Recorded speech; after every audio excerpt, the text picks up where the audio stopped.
How did you meet your girlfriend? Through work. What, through her work? What, you phoned up and said... We worked at the same place. Oh, you're right. Yeah. You're quite an enigma, aren't you? Could you give us more on that? At work. You met her at work. What, she came in selling sandwiches? She was going through the bins outside. What do you mean you met her at work? Why are you having an attack on me? You're the one who's sad and lonely. No, he's done you again. He's done you again. But what I thought was interesting was I just scratched at him and he just went mental. Yeah, no, it's like a bear caught in a trap. It's funny, isn't it? You'll never learn. Come on. I think I've got SAD. What's that mean? That thing when it's Sade. when it's dark outside and you feel depressed. Oh, yeah. I think I've got that. But you're from Manchester, aren't you? Isn't it like pitch black there all the time? Isn't it like, which countries? Is it Iceland where it's like dark all year? The land of the mole people. No. Yeah. I was telling Steve before. In fact, I'm not going to bore you with it. Go on. What were we saying about Wayne? Well, you bored me with it earlier. Can't you bore him with it? Yeah, it's only fair. What were we saying about what? Wayne King. Carl, play a record. Oh, that's disgusting, Carl. You're a pervert. Tickets for K-Fest. Right, go on. What's that? It's like a rock thing that's going on tonight. Right. If you're into that Welsh. Right, well, name some of the bands. Names of the bands. Nile.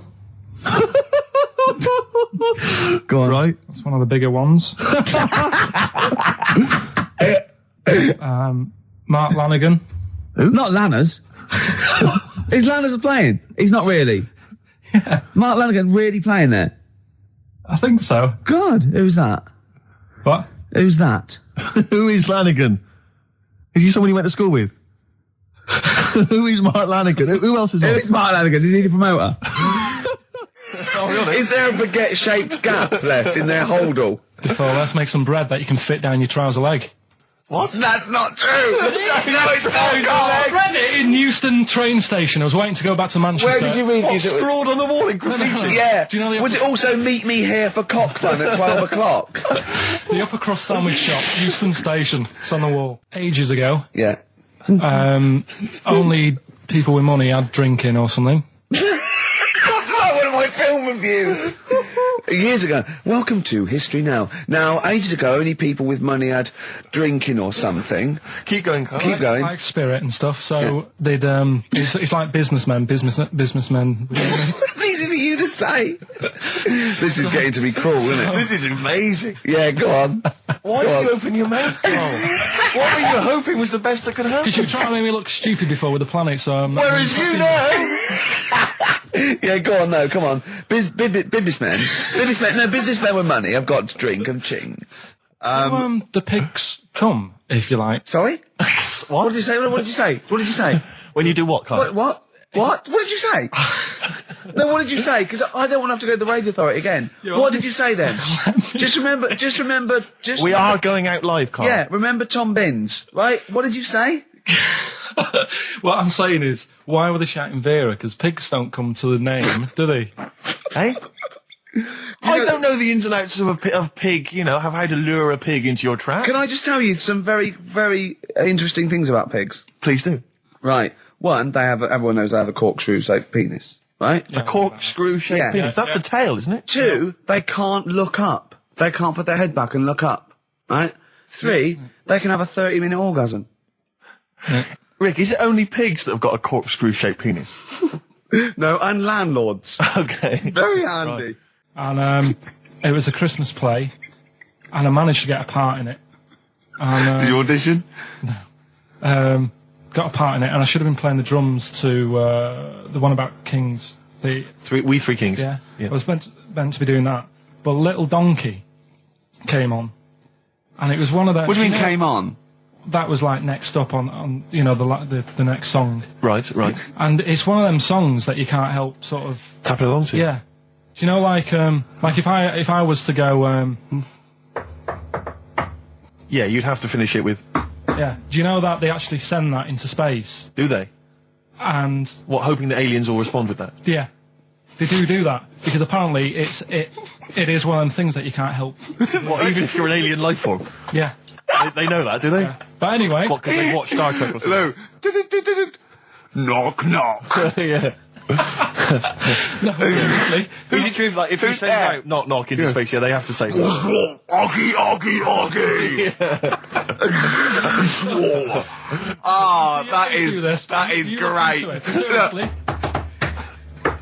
Oh, hold on, what's something out there? What's a little green fella? That is great. Yeah, so anyway, That is Little Donkey is like one of them tunes that you can't, and I was there and I had the drumstick and I thought, oh God. The drumstick! I could feel myself. And anyway, just wanting to do it, yeah. I started going along and playing Little Donkey, which I wasn't meant to do, but it went down such a storm. Okay, the film review. Gladiator. It's alright, nothing great.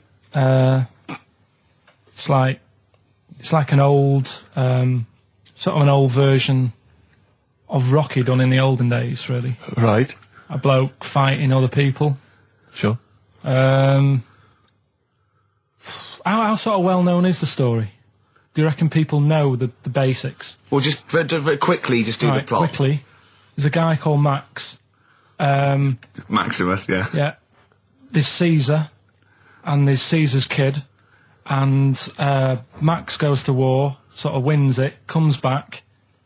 Caesar says, you're good at what you do. I wish my son was as good as you. So I want you to be in charge when I die. His kid finds out, a bit annoyed about it, kills his dad, because he don't want anyone to hear that he said that he wants him to be in charge. Yeah. So his kid gets in charge and thinks, I'll show you. You're not going to be king, I am. You're going to be a slave or something. And then, next thing you see is... Sorry, can I just stop there? My only thought is the film's 3 hours long, so maybe we shouldn't go through the whole plot. We've done the first 10 minutes, but go on. So, yeah, he's a slave and then... Yeah, but then, that was an interesting bit that I thought, right? I mean, I was watching this with a girlfriend, she was already annoyed because she wanted to watch Friends on E4. Okay. Yeah. It was a good episode as well this week. Was it? Yeah. Don't tell her that. Okay. Right, so she was annoyed and she said, come on then, put it on. And I got it wrong straight away because it says on the back 149, so I thought that was an hour and 49 minutes. It turned out it was 149. No, I thought it was 1 hour 49. Yeah. But it was 149 minutes. Sure. So it overran anyway. By 40 minutes. Yeah. People got sick of him and they said, oh, we'll have to get rid of him. So they tried to, he loved cakes as well as women. Okay. So they said, let's poison a cake. And they poisoned a load of Easier than cakes. poisoning a woman, wouldn't it? And he ate these cakes and it just didn't kill him. And they were like, God, what's going on? And they kept giving him more and more cakes. And he was suspicious. and that didn't work. So the fella said, that's it, I'm going to shoot him. So... They were like, I'd be there sort of punching people in the arm. That's a great game. Oh, I love that, punch people in the arm. Is that part of the Olympics now? it's, I think it was exhibition this year. Right. But it's going to be a pro next year. It's going to be the Winter Olympics because you've got to do it in just a cap sleeve shirt in winter. Yeah. So you're playing that? She, but whilst But she didn't appreciate that. She used to go, ow! No, I always think whilst I was doing that, they were like the Charlie's Angels and they'd be sorting out a mission somewhere. Because they were really like, there was something about them that you thought, they're special. They were private detectives. What do it work for a man they never see? I don't know if you saw it. What did you make of Posh Spice's Warts and All documentary? Yeah, I saw a bit of it. What did you make of it? I mean, people are slagging them off, aren't they? Saying, she's daft and that, but... Don't make you. She's... I think they're all right, honestly. Yeah, she's all right. I mean, I think David's really a decent bloke. Sure. Tell us the story. What have you learned? Do you want to ask some questions? No, not really. Just sum it up in a minute. What do you think? Can't do it in a minute. Well, can I ask some questions then? Where was he born? Austria. Tell us about his early life. Right, he was a young lad. Brilliant. What in his early life? Okay. Yeah. What's her name? His mum was his dad's second cousin, which is a bit weird. Yeah, that is weird. They had 5 kids. He's going, it's usually first cousin where I come from. Oh, that's unfair, isn't it? There's no need for that. No. What do you do in your leisure time?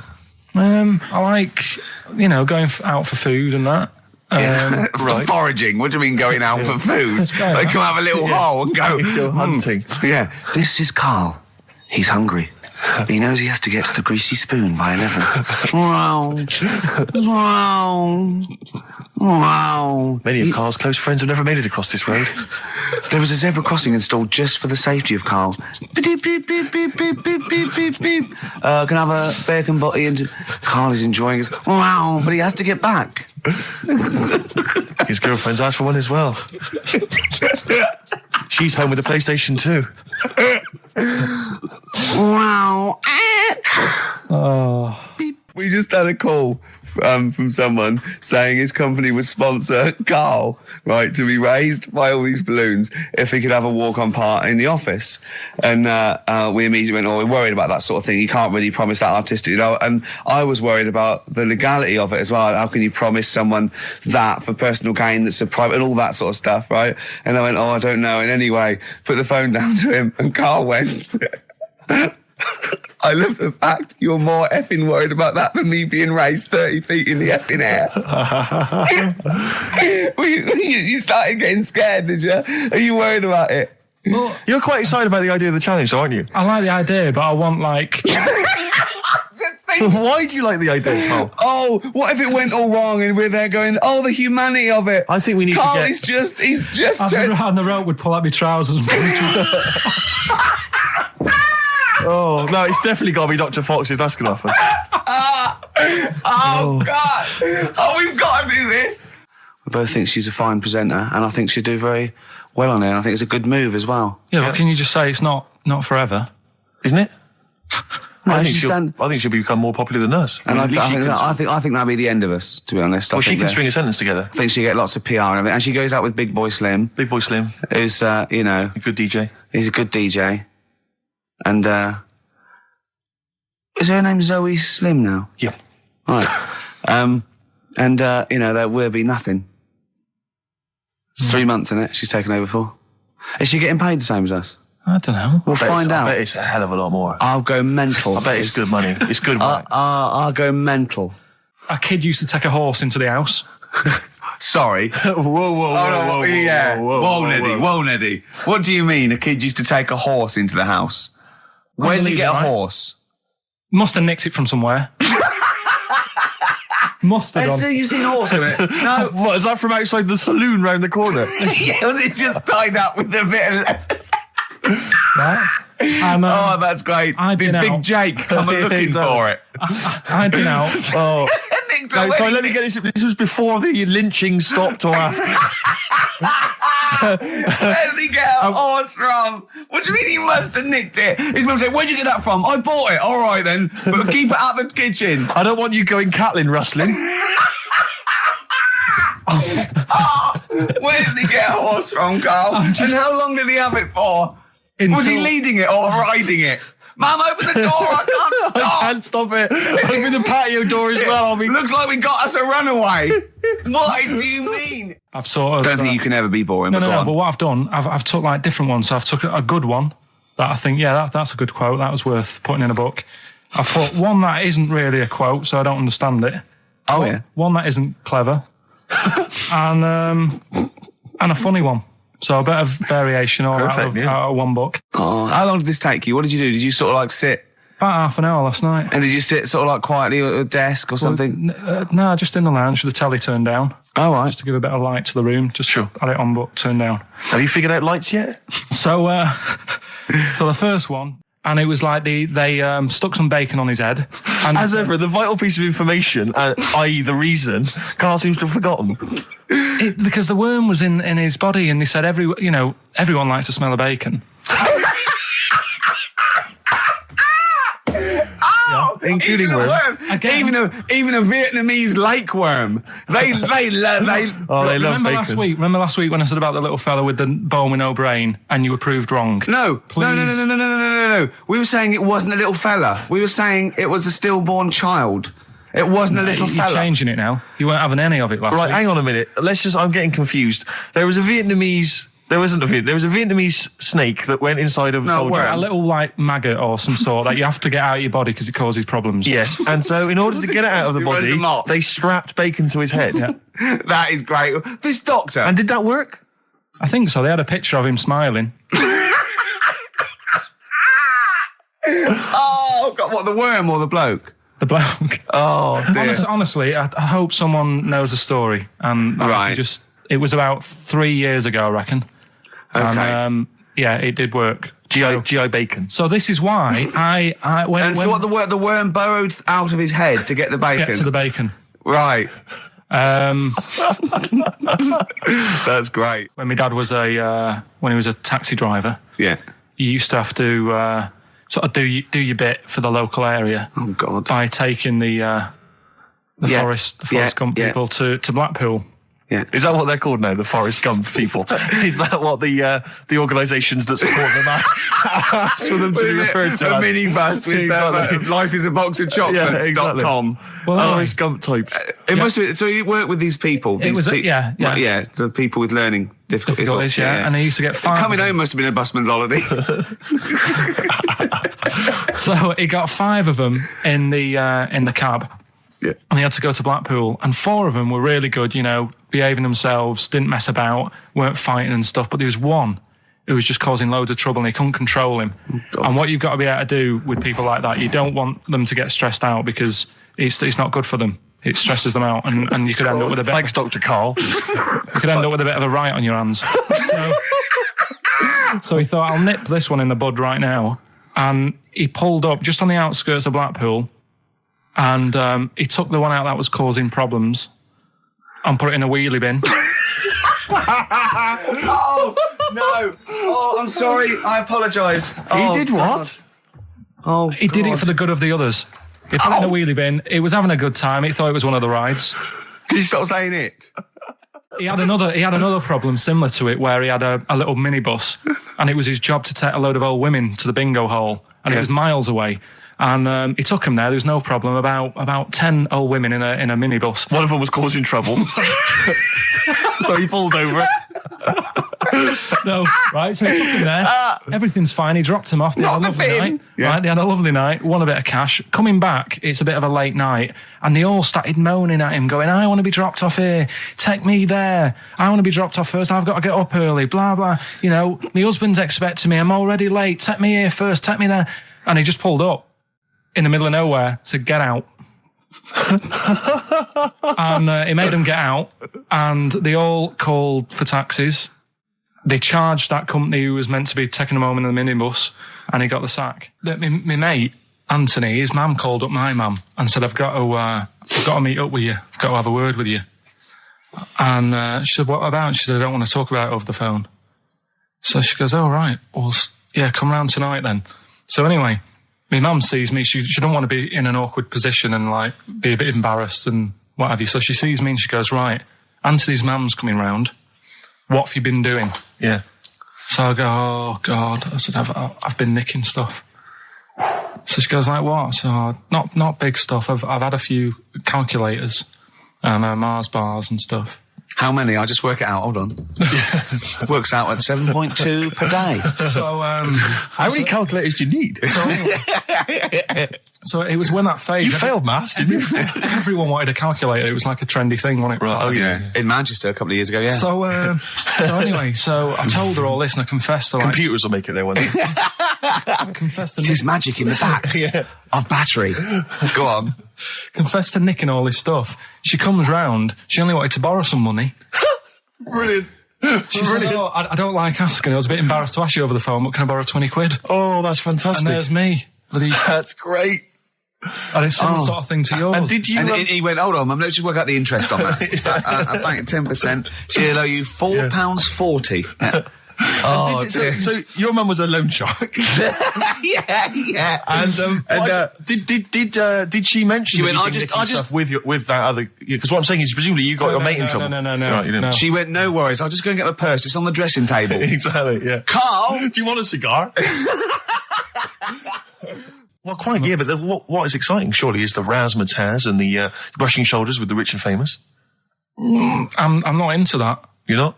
No. I don't feel you're going to appreciate this like we thought you would. It's weird because Sue's answered to me this morning, who would you like to meet there? Yeah. Is there anyone who you can get close to and it's like, God, I really admire your, big fan of yours or whatever. And this is me and Steve, so you're here now. Well, I really admire your big fanny. I didn't. What did you say? What did you say? You know, if you're a big fan of it. Oh, right. Oh, right, yeah. And, Sorry.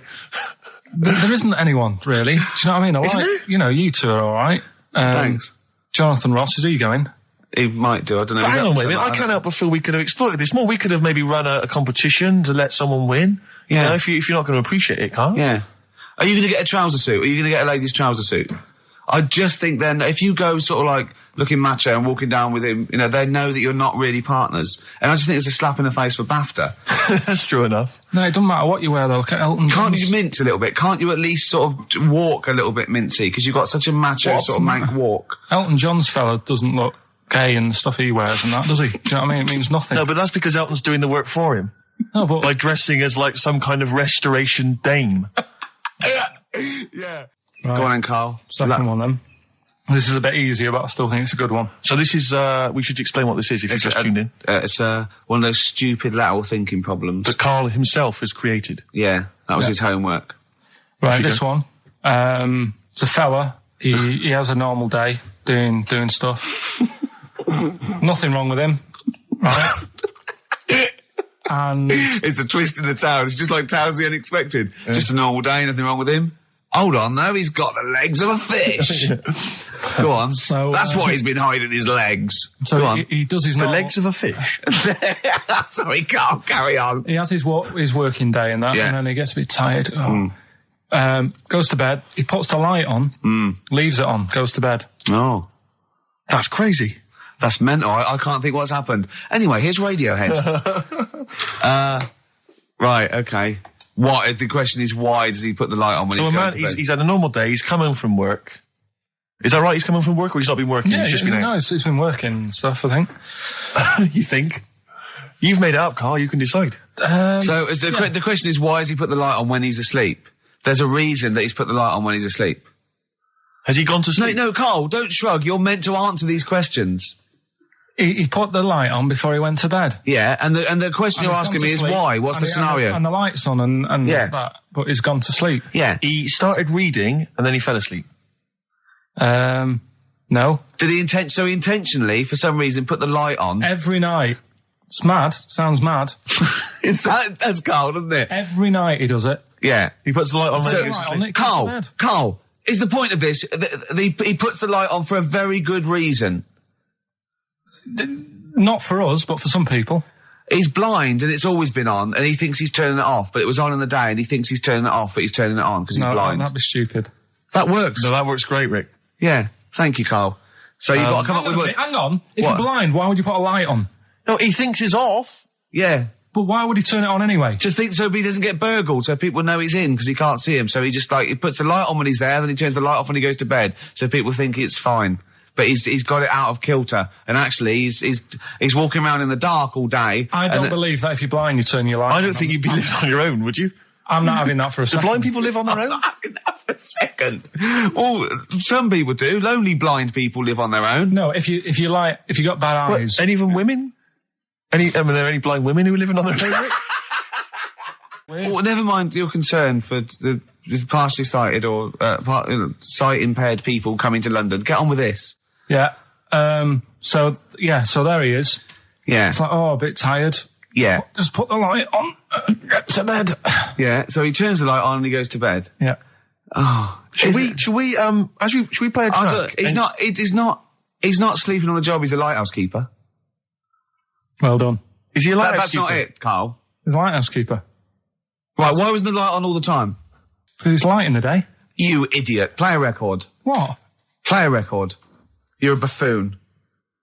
No, actually, the light isn't on in the day, is it? No, Rick? it's not. I think you're the buffoon. Yeah. Carl has won!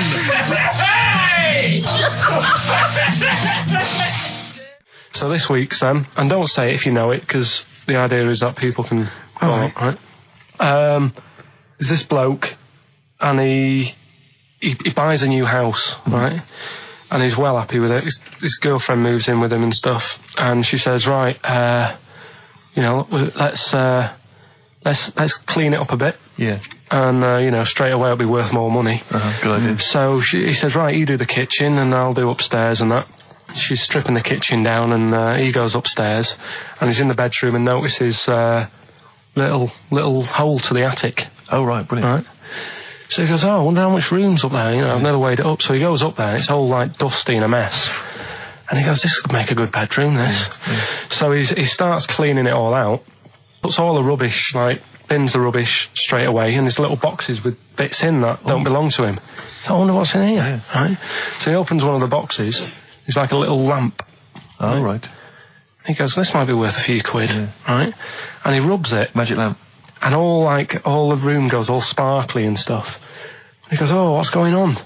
And then this fella appears, right? In a nice sort of pair of 501s. Right. And he says, what do you want? I know already. So all the first bit is irrelevant. Yeah, but it's about building the story, isn't it?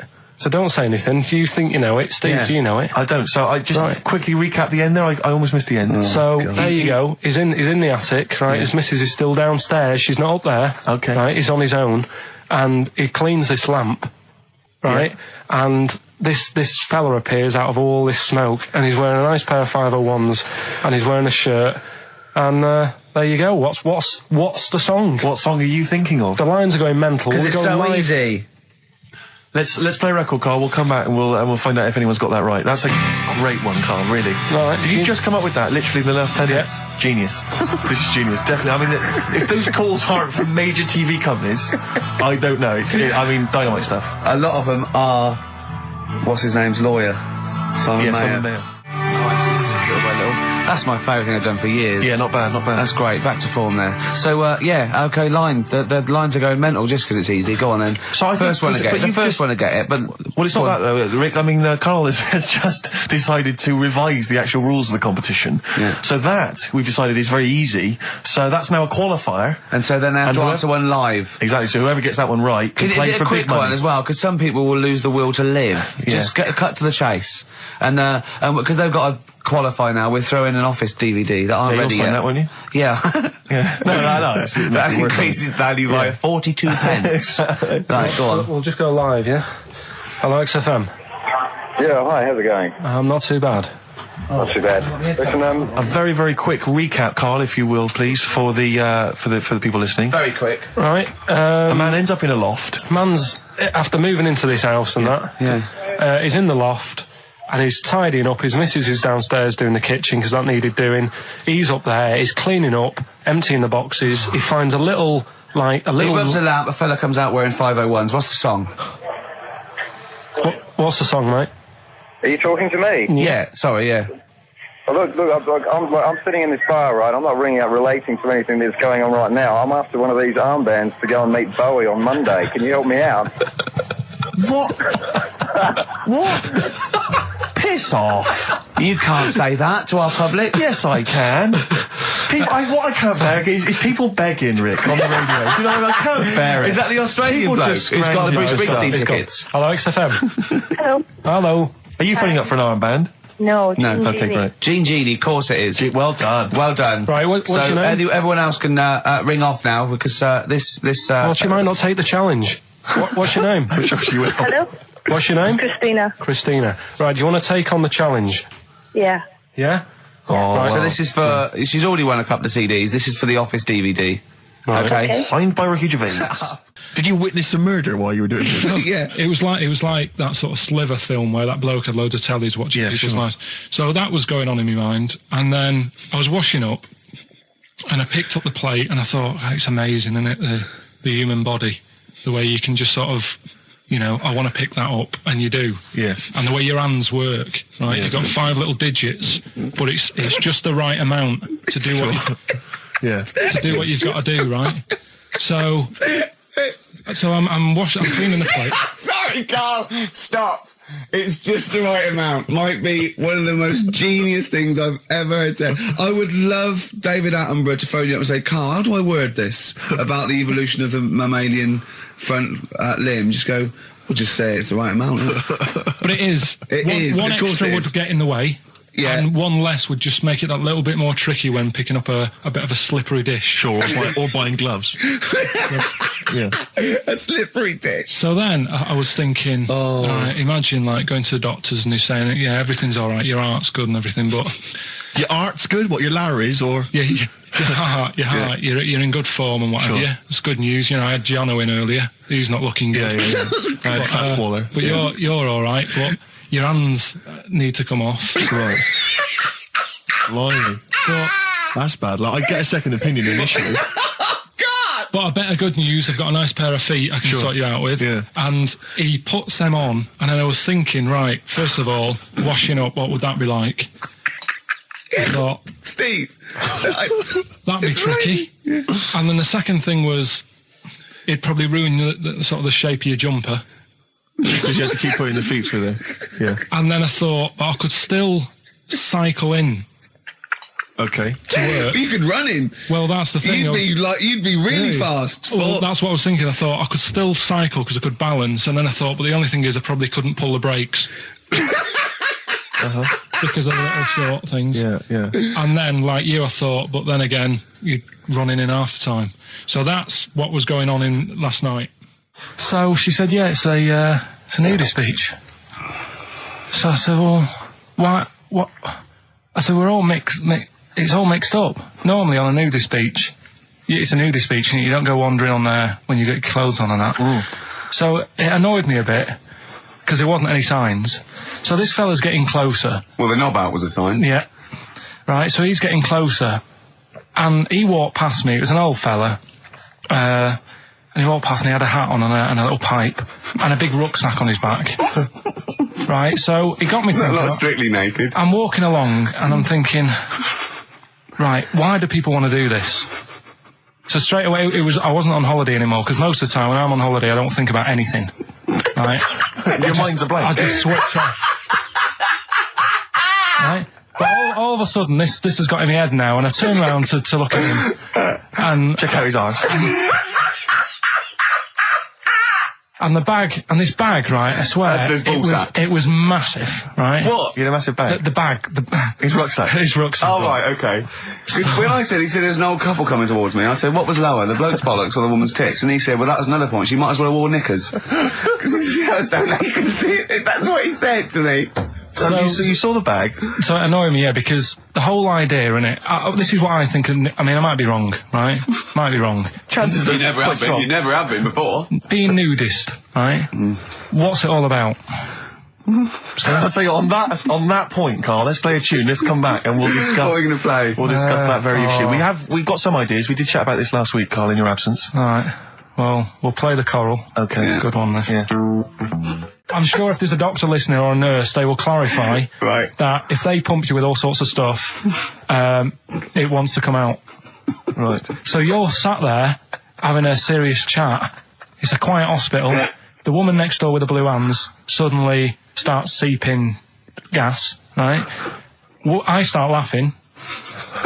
Because if there's one thing that makes you laugh, it's that. Is a 98-year-old woman with blue hands fine? So you try to hold it in because it's a really quiet hospital and it'd be obvious that that I was laughing at, and I didn't want to be mean, but it was funny. And then it got me talking about my auntie, because my auntie Nora, she same thing, pumped her with loads of drugs. She used to have a cabinet next to the bed is like boots. She's got loads of stuff, right, for all sorts of stuff. And I mean, she's not that old, but she's on loads of stuff, right? She's a bit coked up, is she? She called up my mum once. And, yeah, you told us this. Go on, tell it again. And she said, oh, how are you doing and that? She's all right. Bit worried though. My mum said, why, what's up? She said, I've been breaking wind. So she goes, well, you know. She says, no, but this one is going on and on and on. And she was like, she was like, what do you say? What's like passing wind, farting for 5 minutes. one thing, not like, you know, trumping and then nothing. Yeah. Continuous drone of a fart. I'm eating. Hey? I'm eating. So am I. Carl, you have to carry on. Right, yeah. We're all eating. Those crisps, food crisps. So last week, yeah, you were playing your feature, that song, I Shouldn't Switch Off, because I'm enjoying the story. Yeah. And we played Living for the City, only you played the single mix, which doesn't have the entire second act, if you will. Yeah. So, Carl, you've not heard it before. You're excited before. You're excited to hear the second act, because as far as you're aware, there was a young guy, he's living with his family, they're fairly impoverished in Mississippi, but, you know, they're happy, they're getting on all right. But you're not even aware that he's moving to the big city. No, it just fades out. Well, that's the city in question. I mean, I've liked this song for, must be, 3 or 4 years, and I've always listened to the single version. I had no idea that I didn't know the full story. So, yeah. It's not, I mean, I know your attention to detail, you like to know the full story, like, where everything was. Well, the whole idea of the feature is to say, you've got to listen to the song. Where was the lead plate thing? That was like a few years back. Where was it? In Britain and Scotland. Yeah. It was a problem all over the world. They had to deal with it. You're making it up now. Is it something you saw in Lord of the Rings? Yeah. Right. So anyway. Yeah. So the Lion and the Witch, go on. Go on. So far then, what did we learn in this story from We Stevie learned so Wonder? far from Stevie that there's a young lad, he's got a family, he's fairly happy, except they're very poor, and they struggle to get by, but they're happy and they're doing it anyway. He's moving to the big city. Carl, this is the bit you didn't realise. Just play the track. Okay, here we go. So this is halfway through. This is halfway through the tune now. This is, you've not heard this before, have you? Let's go. Sorry, I accidentally played an episode of Kojak. By mistake. We were going to play a song. Carl, what did you make of that then? Yeah, what's happening there then? Eh? He was living with his family, he was fairly impoverished. He went He's on a moved bus. to Is the that new... a bus he was on, was it? Right, so what's your take on it, Carl? After hearing that, what I've worked out by it, the first part that we heard last week, everything's alright, but it's not that great living in Mississippi, right? So he goes, I'm gonna go to New York. There's plenty of work there. Yeah. They'll sort of accept me as, and everything. So he goes there, and the weird thing is, he's hardly, been in New York for a second. He gets on a bus, all of a sudden some cop is arresting him. He's like, what's going on? And then he's got 10 years. I mean, what you can't hear, because the levels are quite bad. I mean, I work with sound. I can't really hear what's going on. You're criticising Stevie Wonder, I'm sort of guessing that he didn't pay his bus fare or something. And 10 years. He got 10 years for that. I really don't know what was going on. And the last one. Got that one. That's terrible. That's terrible. Okay, quickly. Oh, God. And the last one is that bloke who does... Come on! It's making me laugh. Come on, Carl, be professional. Right, the last one. Right. I can't do it, it's making me laugh. Oh, come on, I'll come and read them then. No, hang on. Come on, Carl. Right, here we go. They don't do this on Blockbusters on TV, do they? No, come on. That bloke who does sport on telly. He's got a little kid, right? Initials DC. What? Is that, I'm was that the completely clue? confused by that. Was that the clue? Yeah, that bloke who does sport on telly. Yeah. He's got a little kid. Initials DC. Okay, is that a band? Or an artist? It's I'm not gonna Cheese. tell you. This is a well-known sandwich. What is it? Is it a band or an Right, artist? so just quickly recap. Okay. It's a Come B. on, Carl. Right, Come on. quick recap. The first one is B. I don't think them birds should be around in this area. Right, that's B. Right. Second one, he doesn't like women, yet he's got a few kids. It's a bit weird. That's PD. And the final one, that bloke who does sport on the telly, he's got a little kid. Right. DC. All right, and it's ricky.gervais@xfm.co.uk if you want to enter for Hellraiser. Oh, I'll tell you what, continue to do a little theme of some old stuff people haven't heard of. If you're under 30, you probably never heard of this band. It's also a new thing I want to introduce. It's Show Up Camfield. Camfield talks the talk, he doesn't walk the walk, he doesn't play some rock classics on his show because he's scared. I'm going to play the tracks that Camfield's too scared to play. This is Kansas and Carry On Your Wayward Son, alright? Kansas. Carry on your wayward son. No, again, I spoke to you in the week, and I had much better things, like when I tell you about Brian Blessed climbing Everest, and for some reason it made him, it played havoc with his belly, and he followed through, and he had to clean up. Shut himself? Yeah, using ice and snow. Why are you telling me that Brian Blessed... in what way is telling me that Brian Blessed shit himself once in any way educational? Because I was saying how he was climbing Everest, right? Right. I give it to him, he's an actor and that, but he gave that a go. Yeah. Right? He played... What's the point of that, you'd say, wouldn't you? You'd say, God, he's he's so he's alright. Me doing a boxing match for no reason is rubbish, but him climbing Everest and shitting himself... Yeah, he did that. It's commendable. Right, and he's only going to, go and do it again. He's going to climb it again. Yeah, but he might not shit himself this time. Yeah, but what's the point in going? Nothing's changed up there. Yeah, good point. Yeah, It should be. Well, it has. They've probably cleared it up by now. Right, but it's slip on it. I can't even be bothered telling you this one because. Come on, to be just honest, do it. Or do it now. Steve, how we doing? Look, no, never mind that. Look, just tell me what that means. Oh, he's a nuisance. Oh, this is so annoying, Carl. I'm going to go mental. Right, talk. Right. Listen, I'm just putting this in here, right? Right, nuisance is a bit of a nuisance. Yeah. Apparently, the old fella who used to hang people. 1800s. Yeah. He used to be able to tell somebody's weight just by looking at them. Right? That's a bit of a bonus fact. We'll be the judge of that. The thing that I wanted to tell you is money for old rope. Do you know what I'm saying? I can't even be bothered. Yes, you're going to tell me now. Come on, Carl. Right, I mean it. Basically, money for old rope came from the... right. What was all that about? He can tell someone's weight. What was all that bonus for? fact. And blind blessed shitting himself. What are you... What? Look, no, tell me that now. You nearly made me swear then. I'm getting really annoyed. I'm getting really annoyed now. Tell me this back, Carl, or I'm going to go mental. Come on, Carl, time's running out. More that people years ago, when people used to be hung, right? Right. If you didn't like the person who's been hung, you'd go, God, I really don't like him. And so you never forget the time. Because if they're being hung, we take that as read. Yeah. So they never forget afterwards to get the hangman to get the rope and to cut it up into little pieces, and he'd sell them.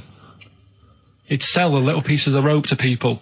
See, Carl, that's the most interesting thing, if it's true, that you've come up with. Right, okay. And so so they sell the rope? They sell the rope, and it's money for old rope. Money for old rope. Meaning, like, God, it's easy to make money, that all they have to do is cut it up and sell it. I'm cynical. Sorry, you were telling us a story about... So anyway, she'd get the newspaper, right, and she'd stick it in front of my eyes, and...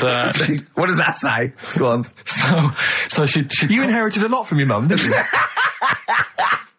So she'd cut me fringe, right? Yeah. But then she'd go, it's not straight. It's not very good.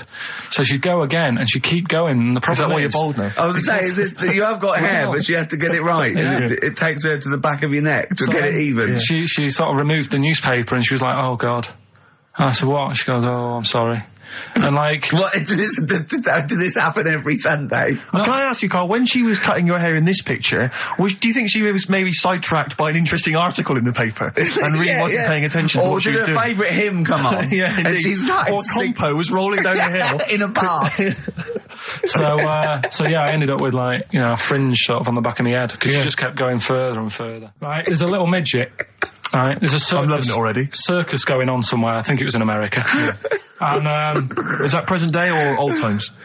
I'm talking in the last 3 weeks. Okay. Right, little midget. Circus, really packed out show. People are loving it. Right, Steve, you're asked the same question I did. I know. So there's little midget jumping up and down on a trampoline. What circus is this? Right. I pay good money to see it. So everyone's clapping, and he's getting carried away. Because he can't believe they're loving it. I didn't know they'd like a little person on a trampoline, but they love me. But you know what it's like when, if there's a crowd of people sort of encouraging you to sort of go higher and stuff. Yeah. And I'm sure he knew it was getting out of hand. But he was jumping and he was coming down the road going higher, and he's going really high in the air, right? So he's doing this, crowd are clapping. There's a hippo, right, just sat next to the trampoline getting ready to come on and do his act. Oh, right, I thought he was in the audience. There's a hippo getting ready to do his act, Steve. Yeah. So he's a ventriloquist. What do you mean he's sitting by the trampoline waiting to do his act? Because why do they sit in the dressing room and they go, 5 minutes, Mr. Muss, 5 minutes, Mr. Muss. So anyway, right, so the hippo's there. He's getting annoyed, is he? Because the midget... He's going, how can I follow this? This is really annoying. They're going to be, no. So he's thinking, he's already done the trampoline, my pogo stick act is never going to work. Yeah, go on. So there's a hippo waiting. See, it's a great story, and I just know he embellishes it or it gets slightly wrong. Go on. So there's a midget jumping up and down. The hippo's getting annoyed. The crowd are going mad. The midget's loving it. Can't believe his luck. Although you think he probably knows he's dicing with danger. Yeah. So next thing you know, they're all saying higher, higher. He gives it one big, heavy sort of landing on the trampoline. goes really high, but goes off at a funny angle. Oh. Hypotenuse. Okay. Yeah. And sort of flies up. Sure. Flies off at a funny angle. Oh, dear. Hippo's there, swallows him whole. Crowd are clapping, thinking that's why the hippo was waiting there. Rubbish. Rubbish. Alright, that's Aqualung. Good time's gonna come, innit? Right, Carl, come on in, educating Ricky. So, don't let the cat out of the bag, that's where that comes from. Comes from a crafty butcher. Right, go on then. So the next little headline is Wash Up With You. What's up with you? Go on. You want to know about that? Yes. It's a survey that they did. This week. They. Yeah, some university did some survey. Brilliant. Did a world test on washing up. Yeah. And each country were given 140 pots to clean. Brits were the quickest. Yeah. Yeah. Turkey were the slowest at washing up. The Turks. It's not because the little fellas that work in the kitchens with no... Is it? They can't reach. Spain were the cleanest, and the Germans were pretty good as well. So I don't know where to start with this. Honestly, Steve, I don't know where to start with that. Look at his face. It was really light, right? We've had the parrot, right? These are things that I found. Found the parrot, right? I've told you about the dog in the car wash. Right, you didn't tell me about that. You said there's a car wash for a dog. That's all you told me. Yeah, the but parrot, you said there's a parrot. What? It's a problem at funerals. Yeah. That's nothing. That's nothing. Do you understand? And They used to eat cats. what else have we got? Travis on XFM 104.9 on Ricky Gervais with me, Steve Merchant and Karl Pilkington. We're doing Educating Ricky. Right, final one. Come on, Karl. Right, what was it? It was, why don't they just get a diary or some paper or something to write on? Yeah. Yeah. Because Snappy. I couldn't think of a heading for it. It's basically Go on. people who have tattoos. I've never understood it, right? That they have something put on their arm. Right, sorry.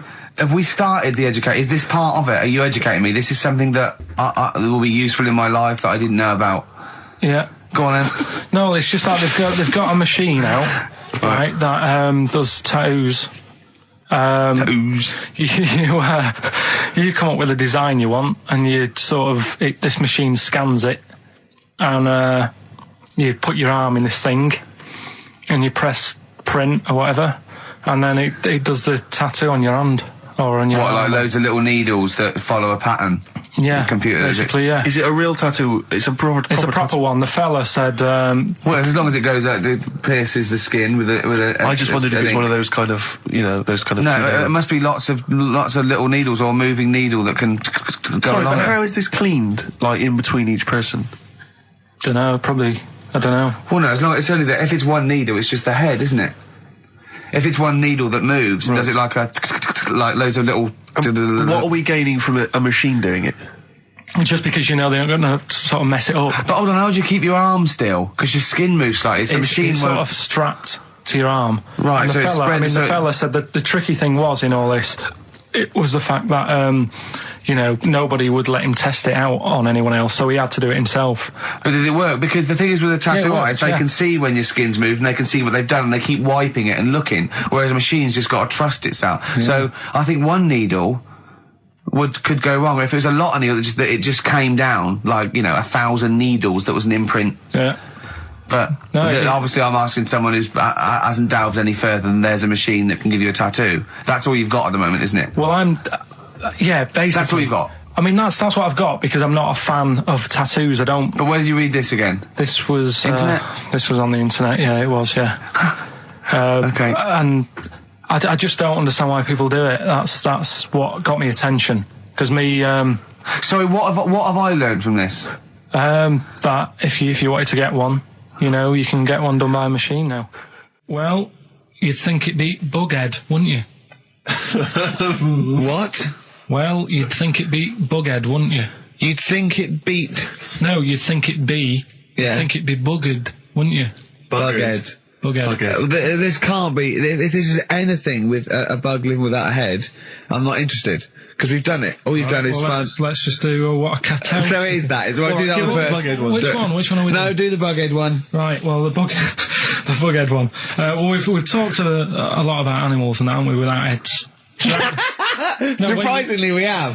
I think a disproportionate amount on it. If you're a new listener and this is the first time you listen, you'd be surprised. Yeah, we've done all that. We've covered worms. The way if you cut their head off, it grows back. If you don't cut too high above its neck.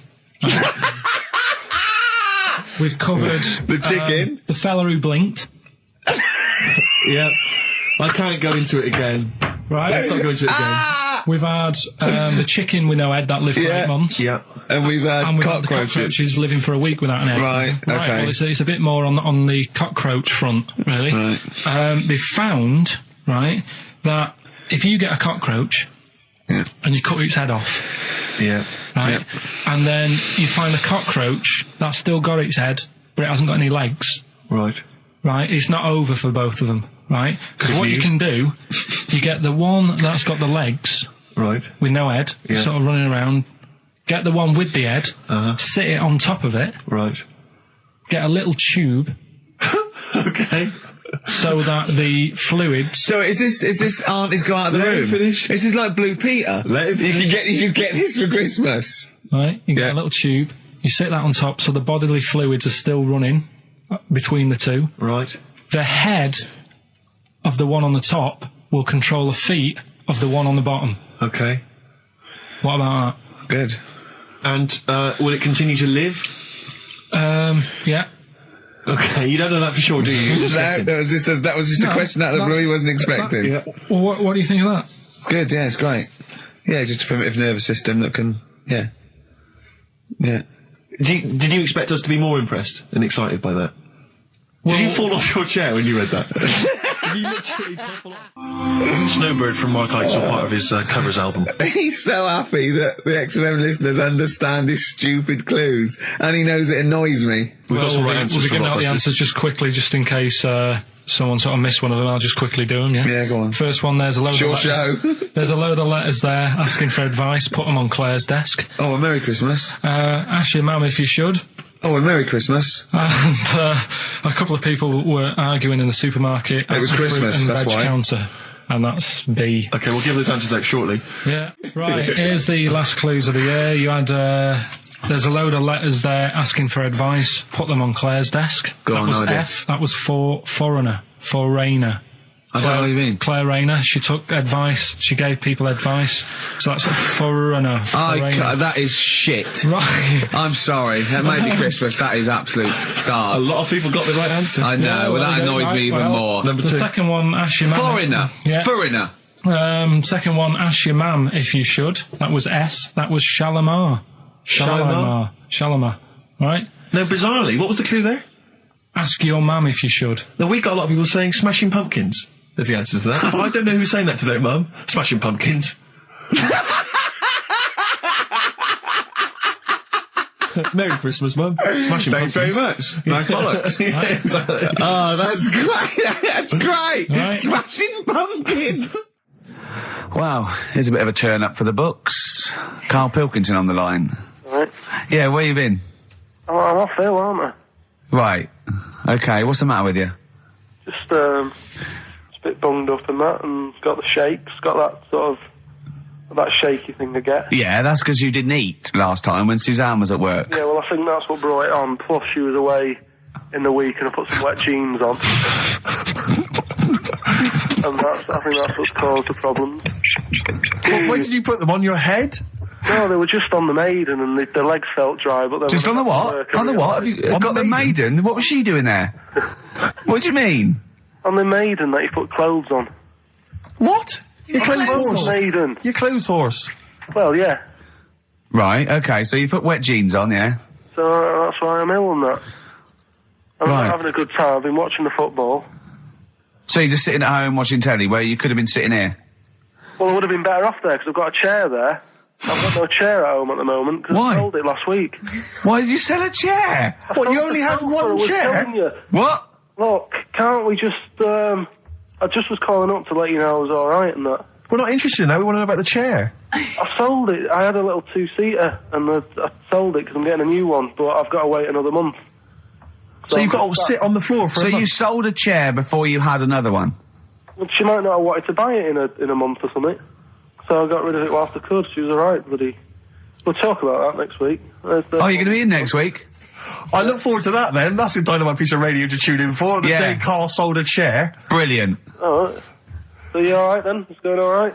Well, why did you take this long to call? We asked you to call since the very beginning. We've been phoning you. Why is your phone switched off? I heard the beginning. I heard the beginning of the show. I thought, yeah, it's going alright, did air and stuff. Turned it off. You turned it off? No, I put a tape in though, because even though I'm ill, I'm still showing an interest in it. Well, you're not, if you're watching football and shaking. Yeah, well, I'll listen back to it later, so I hope you haven't been dissing me. No. Right? Definitely not. Don't listen back to it, it's not worth it, but we haven't been dissing you, no. The darkness growing on me on XFM 104.9. Oh, it's all going well already, isn't it? The microphones fell apart. Carl's shouting because he got headphones on. His music's turned up too loud. Canfield level. God, it got pre-out. Look at him giggling. Look at him. Look at him laughing. That's so funny because I got a letter here from who was it from? Mike Heel, who sent me a little picture of a little Japanese fella from a film who said looks like me, and he does a little bit. But he says, please can you make Carl laugh? I've never heard him utter as much as a snigger, and I'm worried he may have a genetic disorder. Well, I mean, he has got a genetic disorder, obviously. But, he was giggling then. I hope, people heard you then. Look at his little face. It was a joy. Oh, I love the things that make him happy. But I love the fact just before the microphone came up and just before the record finished, he had his headphones on, the music was too loud and he was just shouting, Bauhaus is not working! Bauhaus is not working! Play something else! I went and found Ziggy Stardust by Bauhaus and he said, why isn't it working? Look at him giggling, look, he's lost it! Is he going away? Are you on drugs, Carl? What have you done? He's tickled, look at his little, he looks like one of those shaved monkeys. Look at his little, oh my god, I've never seen a forehead glow. I know, it's extraordinary. Oh. And he's got that red shirt on as well, so the whole of him is just a big glowing... Carl, what are you trying? What are you putting in? I'm going to see if I can get this to work. Go on then. Hang on. Brilliant radio. I hope Dr. Fox is listening, because I think he's eating his words right now, Steve. Right, I think I've done it. Well done. That's excellent. Right, what Let's play Bauhaus now, and let's try and compose ourselves. This is Ziggy Stardust by Bauhaus. Yeah. Actually, a bit of extra monkey news if you want it. Okay, always. Do you know the, Monkey News Extra. Go on. Do you know the Halfords ads? Halfords ads? I don't think so, no. What happens? Halfords, they've you know, they sell nuts and bolts and stuff. Right. They were using monkeys in the ads. Okay. Yeah. And what happened? Packet. Don't they sell bikes, Halfords?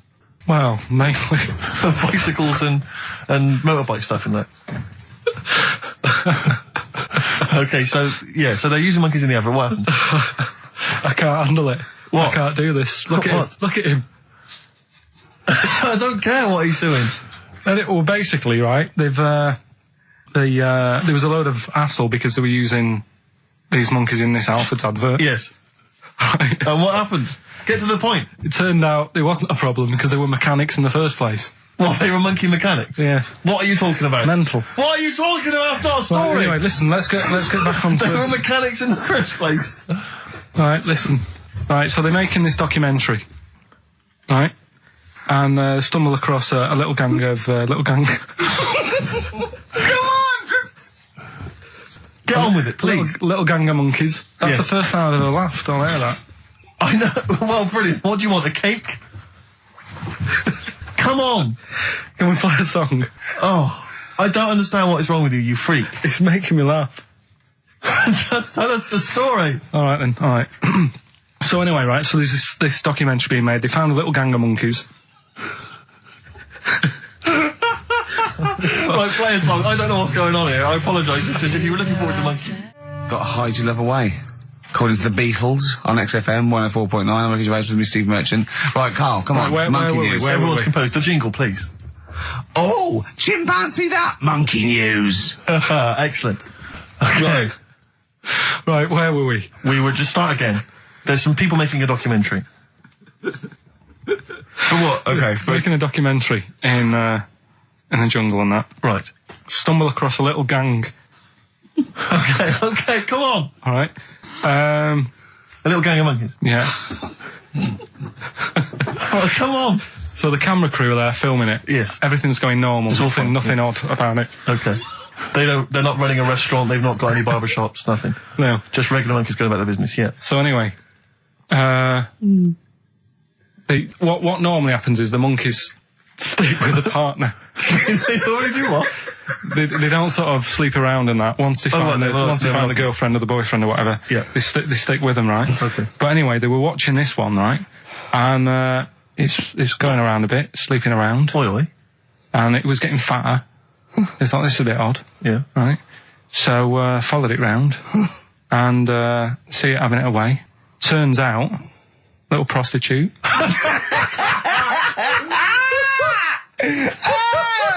Oh, God! It's a little monkey prostitute. And it was getting fatter because it was charging them bananas. What a load of old rubbish. It's charging them bananas! What was it, a boy or... It was a... Woman. Little woman monkey. That's the most extraordinary monkey news I've ever heard. Oh!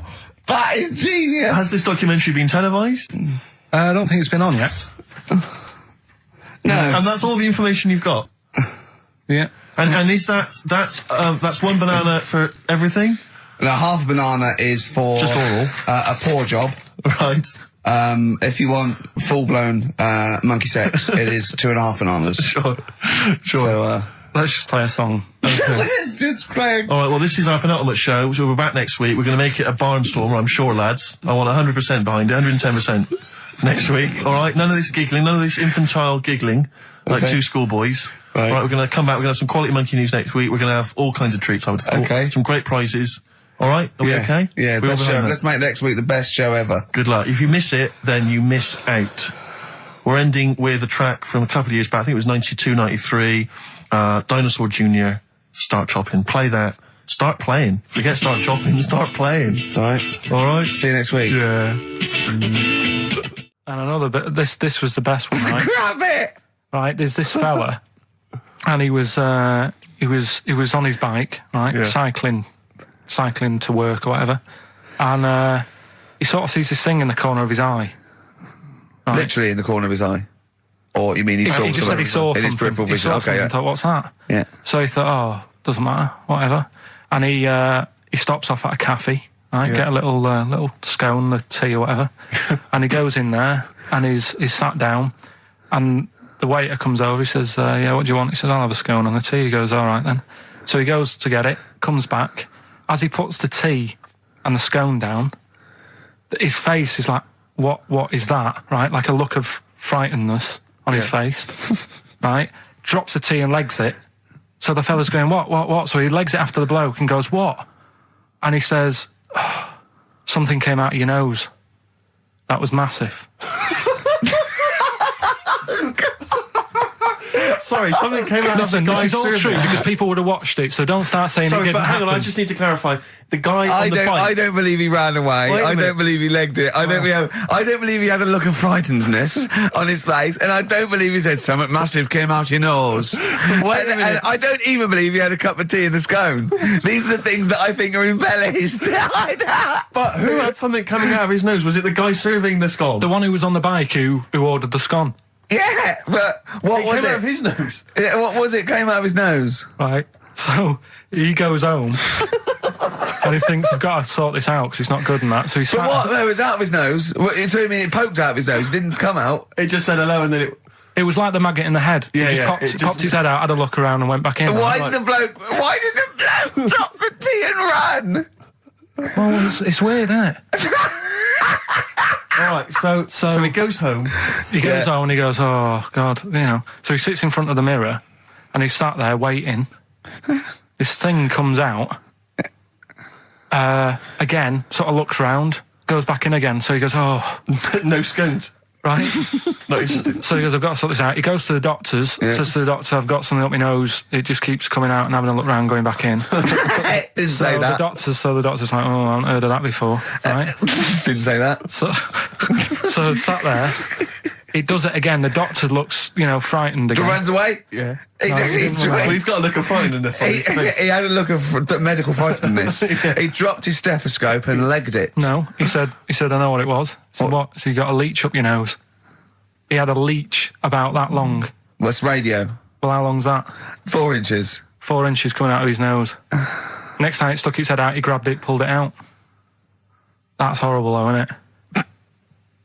Isn't it? Can I just remind people, just let people know, when Karl was saying it was about that long and Ricky said 4 inches, he was using his fingers. Oh yeah, he didn't have his... No. There's nothing else there. Feather out, no. So he had a leech up his nose. How did he get a leech up his nose? Don't know, again, I'm not that bothered about that bit. Buy it if you want, not bothered. Think about it. Come back, right? Come back if you want. Start again, Carl! I lost halfway through! Right, start that second one again. Right, well, you can buy... It's different! Well, the first one was, buy it if one now. Now this one was, yeah, well, write it down, buy it. Right, do it. Do it. If it's a cryptic clue, all the letters count. Do it. Buy it if you want, I'm not that bothered. You know, think about it, come back, check some other places out first before you know... That was a crossword clue in the Times. So we've got no time for other clues. Right. So that's SC. Right. Do that clue again. Buy it if you want. I'm not fussed. Do you know what I mean? Think about it. Fust is making an appearance. Fust wasn't there before. Do the clue again. Do the clue again. Initials SC for that one. Do the clue again. No, I don't want to do it again. You haven't finished it yet? I have. That's it. No. Do the clue again. I can't do it again. Do the clue again. Well, buy it if you want. I'm not fussed. Right? Shop around. Come back. It's up to you. I'm not pushing you into anything. It's up to you, wasn't there?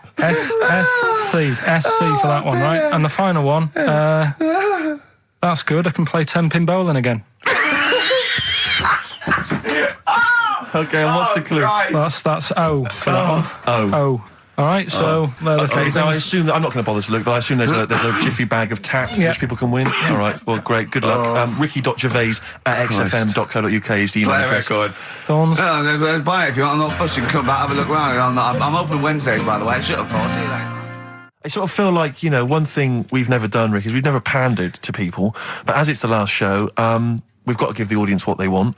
Right, what's this? Well, yeah, and I was going to say things they don't want as well. And, you know, and, well, just basically to keep a smile on Karl's face. Yeah. I say a smile, a sort of not quite a scowl. Yeah, he never really smiles. So, yeah, it's just really as a chance for him to have a go. It's like, you know, you indulge an annoying child. The only time Carl laughs is for no apparent reason. Yeah. What do you think, like... What do you mean? Well, sometimes you'll go... and I know you'll be thinking of what a monkey could do. Yeah, it's like people who've had electroshock therapy. Yeah! Oh, it's such a tied down biting on Exactly, something. yeah. Biting on a big leather pad. If you got like a bulb, Oh, Jesus. I know, and you don't think about the cryptic clue is that every syllable counts. He says it different every time he says it. There'll be something different. Look, go on then. right? So if you get a bulb, right? A bulb what? A bulb. A bulb. What's a bulb? What's a bulb? Like a... A light bulb. A light bulb. Oh, a light bulb. So you get a bulb? You get a bulb, yeah. Go on. He's gone. Right, go on. So you get a bulb, right? Oh, yeah, a bulb, yeah. Have you got something in your throat? What are you doing? Are you eating a gobstopper? What are you doing? We'll play a song then. No, come on. Get the clue out, for goodness sake. So the cryptic clue is, so, if you get a bulb, right, so... That's the beginning. Okay, great. Right, if you get if you get a bulb, like, go on. And you look after it, right? You look after that bulb. And you teach it stuff. And all Jesus that. Christ. What you doing there? Do you know what I mean? This is extraordinary. This is extraordinary. Amazing. Imagine that written down in the He's Telegraph. had 18 months to get this But right. imagine it. That's not a clue. That's an essay. I don't know what it is. It's a I conversation don't know with if he means yourself. a light bulb, a bulb like you plant in the garden. What kind of bulb does he mean? Yeah. It doesn't really matter. Oh, okay. Right, you get a bulb. Well, remember that. It doesn't matter. Okay. Okay. It doesn't matter It what. does, but I can't say too much. Right, so listen, let me just do it again. You get a bulb, right, when it's young, you look after that bulb, you teach it stuff and what have you. What have you done there? What's gone on? Brilliant. And what So are the initials of the concise. band? R, right? R. R for rabbit, right? So anyway, my dad says, yeah, well, we can get in there for free. Of course he did. Clever. Right? So we parked up on this little country lane, right? No one about. We walked How much down was it to go in? Like £2? about £3 each. Yeah. But he said, well, yeah, but if you don't have to pay, do you know what I mean? You enjoy it even more, don't you, when you're walking about and you think, I've got this £3 in my pocket, no one's having it. Yeah. Right. No, looking over sorry for a bloke with a peak hat saying, can I see your ticket, please? I wouldn't enjoy it more, no. Go on. Yeah, but you don't worry about it, do You got a bit of money now then, Rick. You're changed. So anyway, so we had to walk across about 4 fields. For £3. Right, and what happened was we're walking through all these fields and what have you, big grass and muddy bits and all that, 'cause it'd been raining, and climbing over fences and stuff. And we're in this field, right, and I look to my right, and there's about 30 cows all staring at us, right? And Suzanne started to panic a bit. She said, we shouldn't be here. Dad says, of course we can, we're allowed to go wherever we want, all this land, it's ramblers' rights and all that stuff. Yeah. And take a cow if you want, unattended. Serves him right for leaving him in the field unattended. I'm having one. Yeah. I keep us fed for a week. Anyway, these cows start surrounding us. Surrounding us. Oh, brilliant. Oh, no. Face off. And Suzanne's panicking, going, this isn't right. We're not going to make it to the fence in time. They're moving faster than us, and he started sort of running a bit. Wow. And It's like some kind of bovine West Side Story. Don't A gang of cows coming at you. don't worry about it and stuff. But my dad had to sort of stand there and like wave a stick at him. Of course. And we got away, but Suzanne was like having a bit of a sweat You on, got away. saying, we could have got killed. Sure. And my dad saying, no, it never happens. And I just wondered if it does, if there's a risk of... Yeah, it is rare, but there's been a couple of cases of being trampled by cows. They're not aggressive. They sort of run through you. Well, they're aggressive if they've got a calf. They do have kids. What? You had kids with them. Kids, yeah. That's goats you're thinking of. Yeah. Maybe they were trying to sneak into the gnome thing, and they were worried that, like, if too many people did it, they thought some cows, we can just sneak in. They were trying to, no one's expecting cows. And the cows were going, walk upright like you're human. Don't walk upright. They thought you'd blow their cover. Yeah. Yeah, people have been killed by cows before. Yeah, that was like the highlight. Well, here we are again, XFM, on a Saturday. Just gone 1 o'clock, Steve, if I'm very much mistaken. But we're not here as such. We're away again, gallivanting around. We've got to do the special sort of best of again. Okay. Which we did a few weeks ago. So this is the best of the last 3 weeks. Which I think is it's the best 3 weeks we've ever had. But I'd like it condensed into 2 hours. Yeah. Yeah. Some great music as well in there. Yeah, there'll be some great music interspersed with fine chat that you've already heard. Yeah. Except this bit. This bit's new. We've actually, out of the kindness of our heart, we've come in last week. Yeah. Yeah. And we've done a few clips just because we felt a bit guilty about shooting off. Yeah. And leaving. Even now, having heard this link, I'm beginning to wonder if it was worth our time. Yeah. Well, should we play a classic link? Let's play, what, from the last 3 weeks? After this is Feeder. Alright, so, here's the first bit. Yeah. Right, okay, Educating Ricky, part 2. Right. I'm committed to this treatment. Yeah. Is one. I've got to go for that one. Yeah? Yeah. Or the other one is the police are causing a bit of a stir. He still says it like it's the best thing he's ever come up with, which in a way is. It could be. Right, go on then. I'm committed to this treatment. Right. Do you know the saying... Is it just sayings now? Are they all sayings? This No, they're not. Okay. No, the other one isn't. Frog in your throat? The saying, there's a frog in your throat? Yeah. I assume it's when you croak a little bit. You sound like a frog. No. Right. Might seem a bit weird, this one, right? But years ago... Oh, yeah. Sorry, well, what is that clue? Committed to this treatment? It's about frogs Kermitted.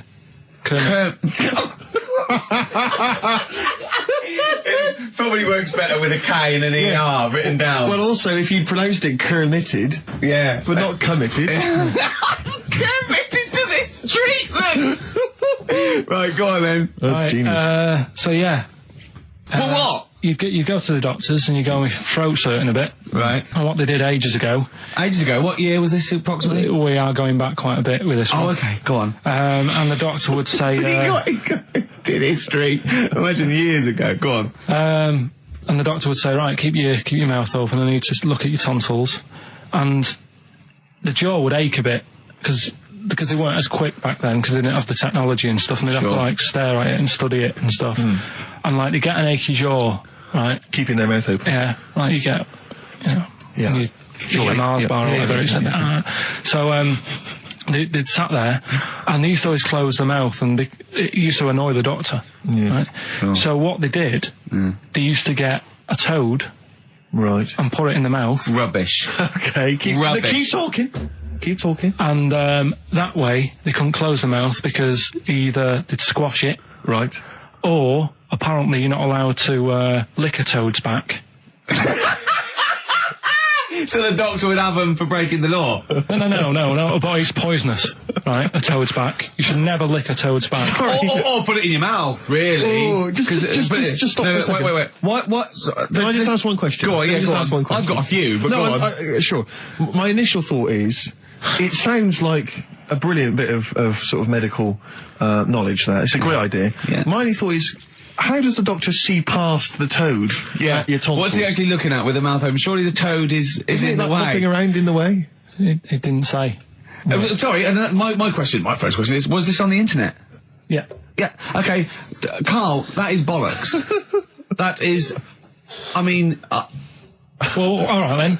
Let's turn this round. Where does the saying, you got a frog in your throat come from? Probably because you sound a bit croaky. Probably that. Probably because you sound a little bit like a frog when you've got a sore throat. Carl, did you not question it just for a moment when you read it? Just for a second, didn't you think that seems an odd approach? Firstly, why a frog of all the different Because species?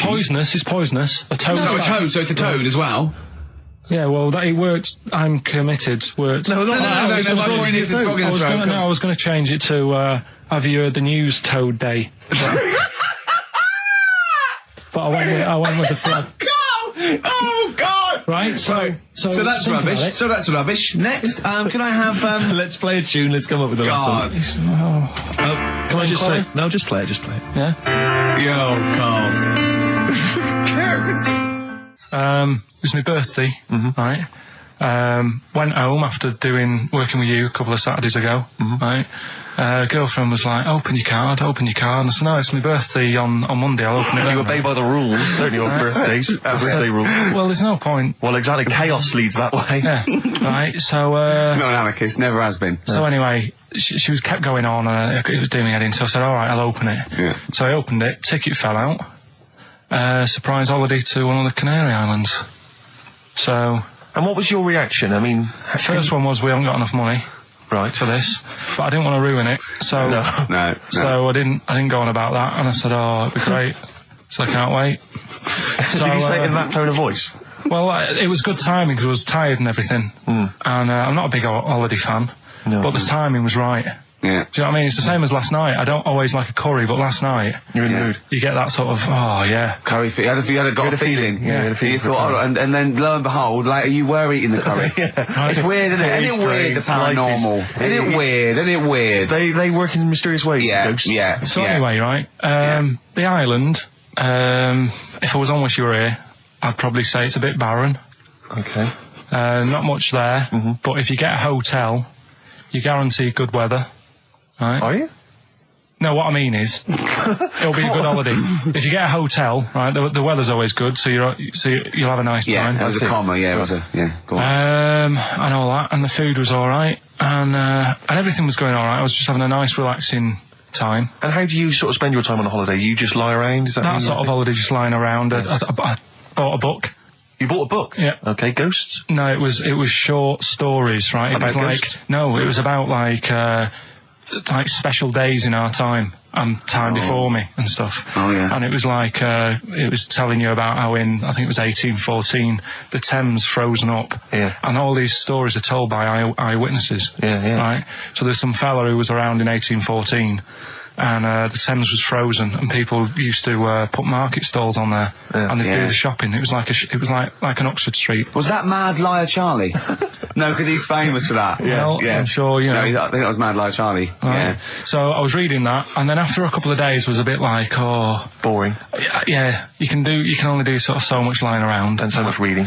So Suzanne said, let's go on the beach, have a walk. You ain't gone on the beach? Where had you been up to this point then? In your room? No, just like around the pool, just relaxing and having a swim and that. Yeah. So she said, let's go on the beach. I said, all right then, yeah. So wandered down to the beach, and first impressions are, yeah, it's all right, it's clean. Sea Your looks good. criteria is so basic, it's brilliant. Hotel, yes. Roof, good. Food, adequate. Beach, clean. Next. So I'm walking along and everything's good, and there's a woman feeding fish bread, which I thought that's different.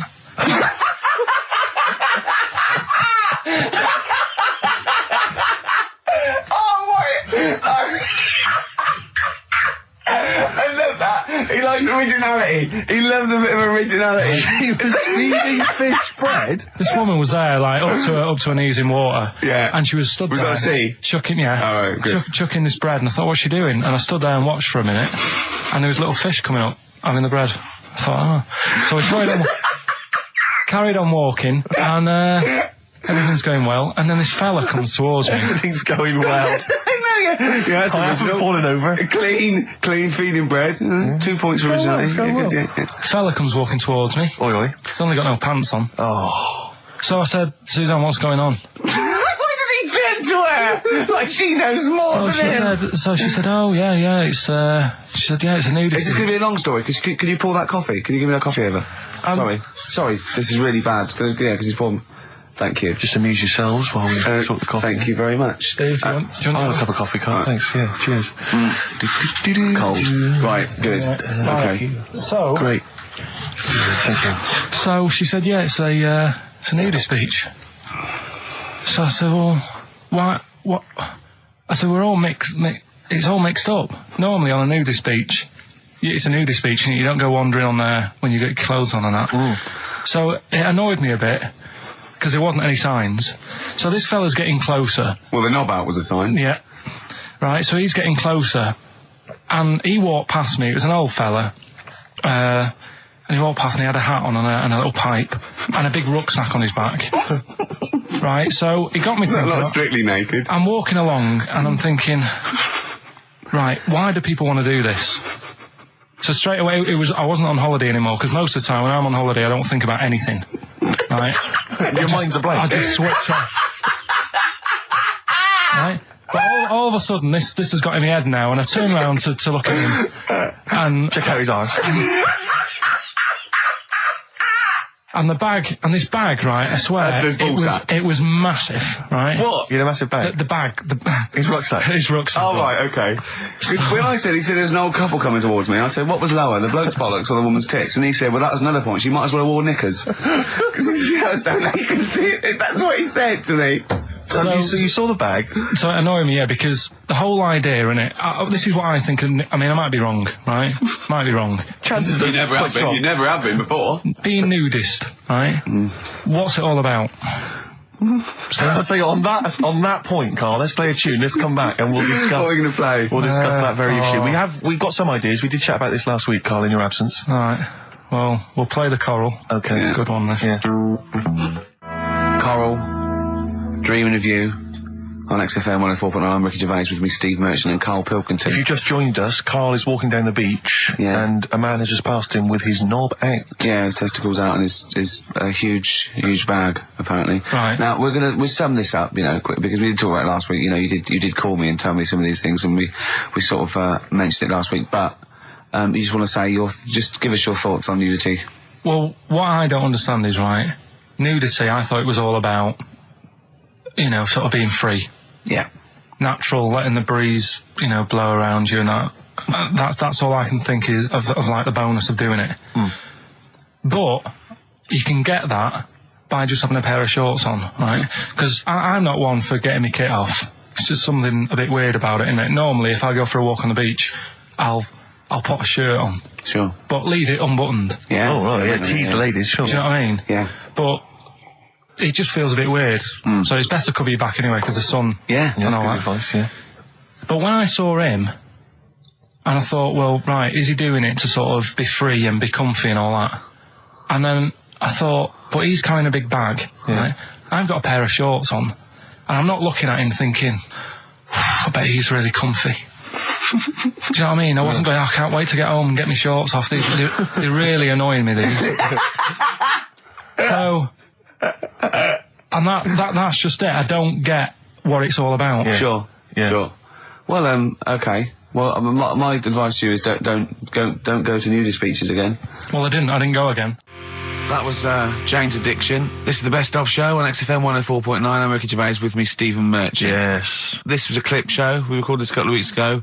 I hope you had a Merry Christmas. It's not over yet, because tonight at 9:50 is the second part of The Office Christmas specials. It's brilliant. Watch it, and we'll be back next week live. I'm Ricky Gervais, with me Stephen Merchant. Bye. Have a great new year.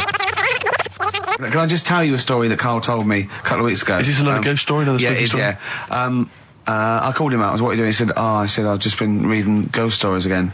He said, you don't believe in them, but how do you explain this? Right, I went, go on. He said, I'll tell you as he told me it. He went, bloke, right, just sitting at home, doing, watching telly with his cat. And, the phone rings, and it's a bloke going, is that fire, in your oven okay now? 'Cause your wife called. And Karl went, well, 1, there was no fire in the oven. 2, he wasn't married. I went, right.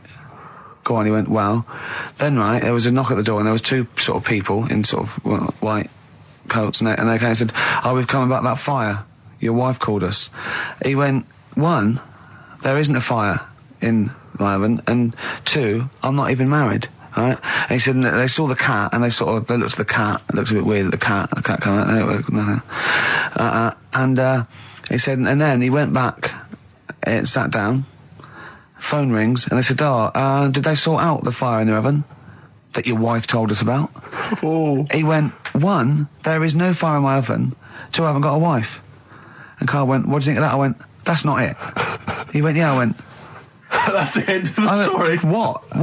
He went, well, how'd you explain that? I went, explain what? I thought he was going to say, a year later we got married, but she died in an oven fire. Right? I thought it was going to be that. And I went, that's what? People winding him up. Yeah, or someone did report a fire oven, and their name was Johnson, and they looked up Johnson, they got the wrong thing, it was the gas board, and they sent it round to the wrong person, right?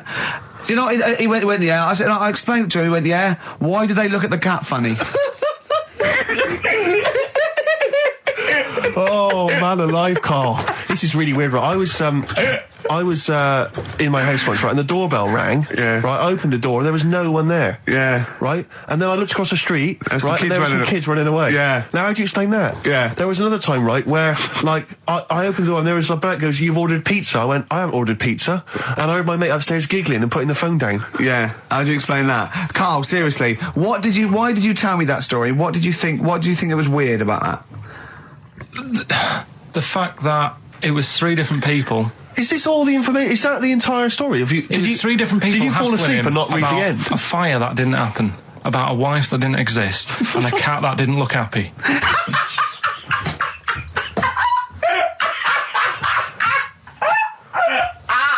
Oh, I'm gonna have a heart attack, Karl. What? I mean, why did they look at the cat funny? Because cats don't like spirits, do they? What? The other blokes were ghosts? Yeah. Yeah, that's it. So these are kind of beetle about type ghosts. These are ghosts who walk the earth as the undead, just winding people up slightly. That's lovely. That is lovely. Seriously, and a cat that did not look happy. But seriously, why would ghosts wander around just like winding people up? Oh, Maybe something did happen there years ago. Some fire. Some woman might have died in a house of a fire or something. Yeah. And it sort of all happened again. But Yeah, it's certainly a mystery. if you don't it's a mystery. I mean, I can't. What's this book you were reading? You were reading a book, which is interesting enough. it was the Fortean Times. Oh, Karl. Yeah. Well, I don't know what to say. But we're talking about MTV, right? And I was feeling a bit nervous, wasn't I? About like, the way I look. Right. And what have you. And then I watched a bit of Celebrity Big Brother and all the fuss that Mark Owen's getting, and he's not that good looking, is he?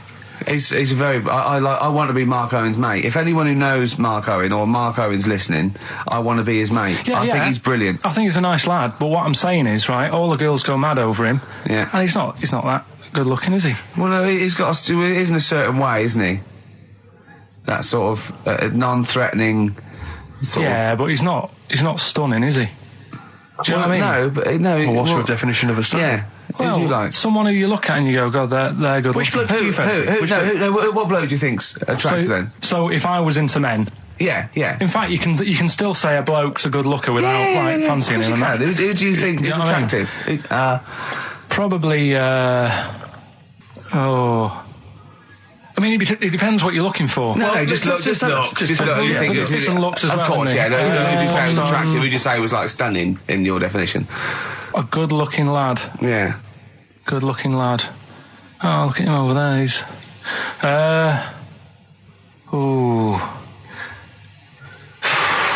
Do you find, Robbie Williams? Do you find him attractive? Boy next door. Look. No.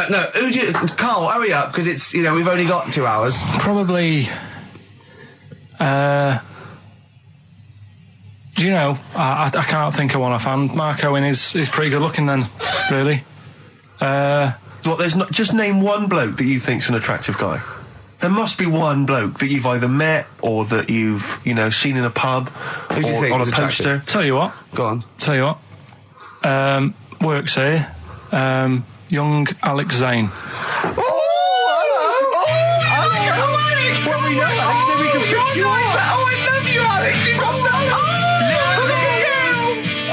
I just like the way, the things that interest me, I remember. Things like snakes not having ears and stuff. Yes. I didn't have to read about that. No, you just learned that, yes. You saw it on the telly, didn't you? You saw it on that Ian Wright programme. Yeah. Yeah.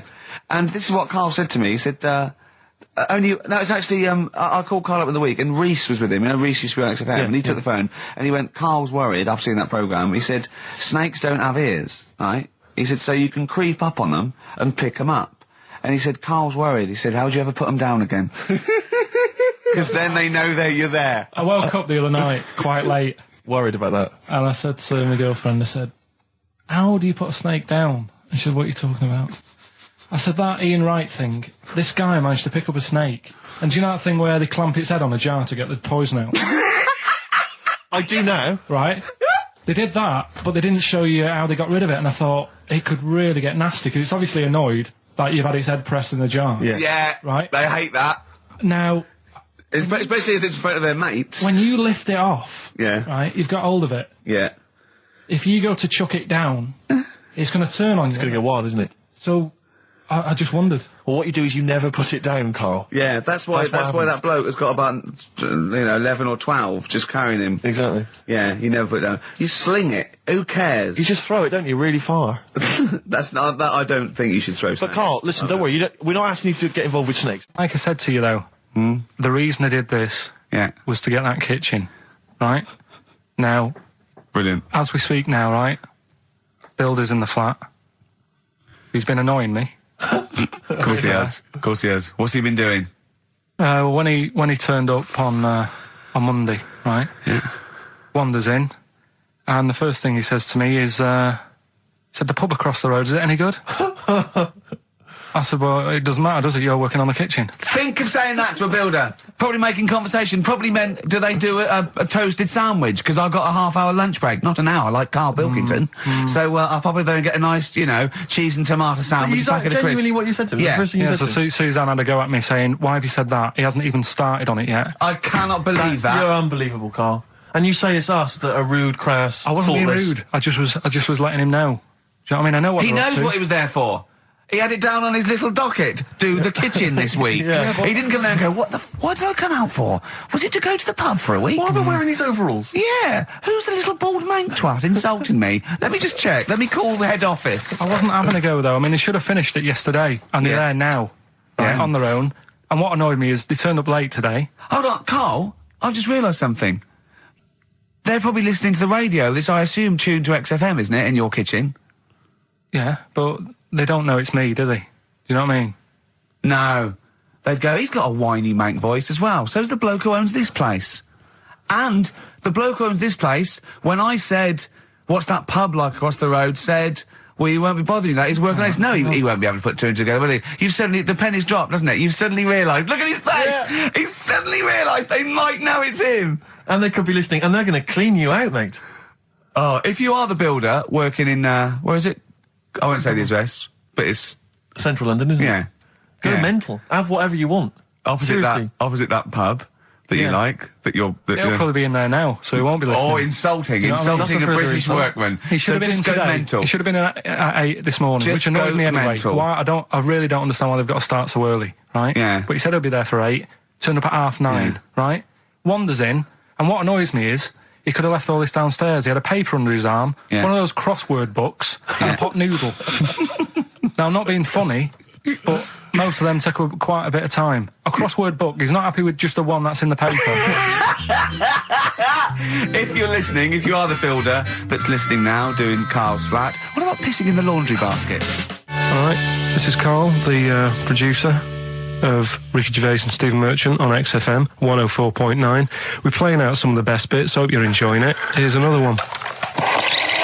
So let's take us back a few steps, Karl. What's the story? Right, so I did some research. Right. Let's just recap again. There was a guy you read about who had his head chopped off. He was guillotined. Yeah. He had said to the people around him, Count I am blinks. going to blink once I've had my head cut off to So show the brain that life can still... or the brain Yeah. can continue to work after, Yeah. after Yeah. death.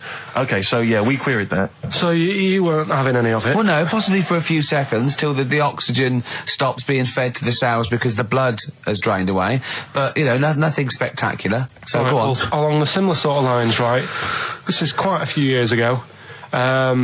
This fella sort of upset the royal family doing something, right? So they said that this isn't good. Wasn't Ben Oughton at that Jubilee thing, was it? I can't remember what it was, and they said, right, That was terrible. we're gonna cut your head off. You know, you gotta show people that you can't be doing what you've been doing. What was this, the 1970s? What you said a couple of years ago, you mean maybe sort of... Was it the olden days when the Ages phones ago. weren't very good? Ages ago. Yeah. Ages ago, sure. So yeah, fair enough. Yeah. So Very philosophical. Yeah, imagine that when you watching the history Take your head room. off. This Yeah, was fair enough. literally ages ago. Yeah, exactly. Yeah, go Simon on. Sharma's History of Britain. Yeah, yeah. Oh, So- and even before that, which is yonks before, when it was all mental and different. Sorry, Carl, go on. So he's having his head cut off, and he's resigned to it. it's the day before. He's kind of got it into his head now that I'm not going to have my head much longer. Sure. So he said, let's make use of this. Yeah. He said, I wonder how long like the body can stay alive without my head on it, right? So they were like, oh, I don't know. So Hoover. so The jailers? whoever he was asking. These jailers with one eye. Yeah. Get out, pants. So he said, No, wait a minute, I've got an interesting scientific experiment, jailer. Well, Yeah. fair enough. What is it? So he said, what I want to do, right? He said, you know, surely it's my last right. You know, I'm gonna be dead tomorrow. Sure. So let's He do a didn't draw test. it out this long, did he? Yeah, and he said, let's test this out. You know, he said, do us a favour. He said, you know, it's my last day. What I want you to do is, you're going to cut my head off. Let's put a white line on the floor Right. and see if, you know, because there's no point asking how far he can sort of walk without an head if there isn't a line, because you don't know what to count. Do you know what I mean? If he loses his head and he's running around all over the place, you can't really count That's that. not impressive enough, yeah. So they said, let's make a white line. Sure. Yeah. Who said And- this? He did or they did? I think they started to join in with him and saying, well, let's make this a... you know. You guess it. Go on. So, They got Norris McWhirter down. The Guinness people. Oh, yeah. so they said, let's get this white line. Yeah. And Dedication's all you need. we'll do this tomorrow. And he said, all right, then I'll see you in the morning. So we go- I'll see you in the morning. Night, night. Sleep tight. Bye, bye. I love the fact that Carl knows exactly what was said. Oh, that's beautiful. Yeah, he doesn't know the story Yeah. or what order it is in Yeah, or when but it he was. knows exactly what or was who said. said what, but he knows the intricacies. All right then, see you in the morning. Bye, little kissy, kissy, kissy. Oh, I'm not like that. Oh, you joker. Don't let the bed bugs fly. Yeah, anyway. So he gets up. Do you want a paper tomorrow? No, I'm alright. Go on. He gets up and they say, right, you know, today's the day and that. And he said, well, you know, I've got used to the idea. So here's a white line for you. Got used to the idea. Go on. So they go, right, you ready then? And he said, I go on. And they cut his head off. And the body walked 32 steps without a head. Wow. 32 steps. Incredible. And that's the lesson, really. Did it get as far as it walked along the white line, did it? Yeah, he stayed along the white line, did 32 steps, and then started to stumble a bit, and it just fell over. yeah. But, you know, it was a test that your body can still keep alive for a little bit Yeah. when you've lost your head. Absolute twaddle. Absolute twaddle. What do you reckon you can do then without an head? How many steps? There'd be muscular spasm, right? Yeah. It would twitch a bit. It would, yeah. You could not distinctly take 32 steps. The body... Well, don't... Yeah. Is the doctor still on the line? Yeah. The fella that bought 6 parrots. Yeah. And, you could have got 32 steps. Right, so you don't Beheaded believe man that. doing a bit of line dancing. Right, you don't believe that, but something that you do believe that a cockroach can live a week without an head. It can. Slightly different kettle of fish there. Why? Wow, insect to human is what I'm thinking. Yeah, that difference. There's not that much difference in Well, of course some there insects. Do you know that a snake has a heart and lungs and kidneys and stuff?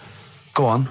No, well, I'm just saying. So? You're making out as if like they're a totally different being. Species. I am making out. I mean, call me old-fashioned. Do you know what you're talking about? I don't want you embarrassing yourself, Rick. Yeah, I am suggesting they're totally different beings. Yeah, that is. Yeah. Now, Karl, the cockroach is a very different thing. The interesting there is that it lives without its head, because a lot of it's on, there's some of them are phototropic, chemotropic, some of them just literally have, irritation and muscle memory. I mean, they do have a central nervous system, but it's very different. So if you lose the head, it bypasses a lot of that anyway. All this is running around. The reason it dies is because it can't take on water. But it's very different to a man, right, having consciousness and then losing that, and the body's still going, no, I think I remember what I was going to do here. Yeah, so I'm going to carefully walk line. 32 steps along this white line.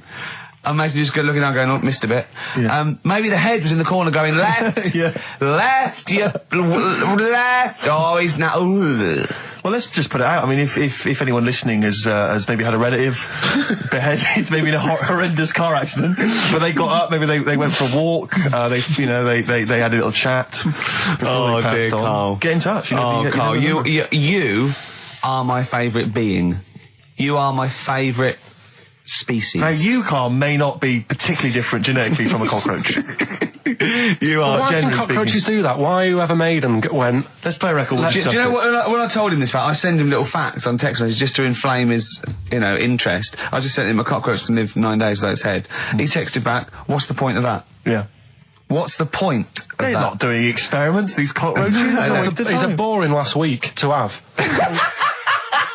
And he went, and on top of all that, you're thirsty. So it's the worst week of your life, isn't it? That week without your head. Play a record. Play a record, Karl. Competition time next. Oh. We need some call. Look at his little face. Look at his little You've not heard face. Karl's competition. Oh, he could live without an head. Right, Karl, it's a questionnaire about happiness. Oh, yeah. There's one person... Well, that should answer it right where. The first question, Karl, on a happy scale of 1 to 10, where are you on the happy scale?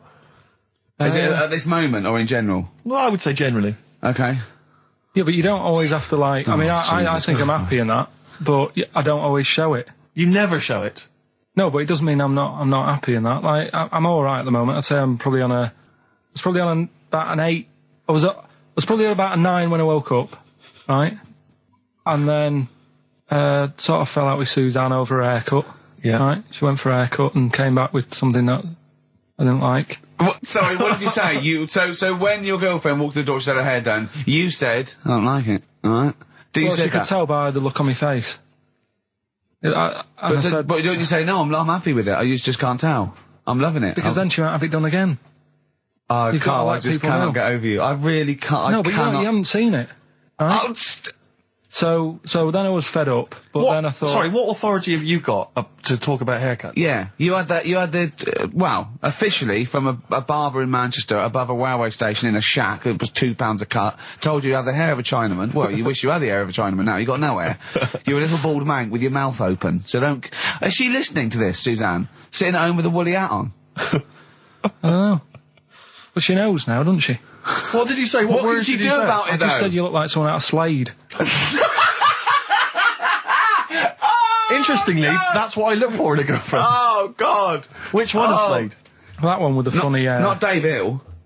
Yeah. The one with the crooked fringe and the goofy... She had her teeth done as well, did she? She had 2 front teeth put in. Dumper. So anyway, So prior to that, you're on a 9. Then you saw the haircut, you're on an 8. Yeah. yeah. And Now then, what you on? I'm probably on about a 6 at the moment. Why? What's happened?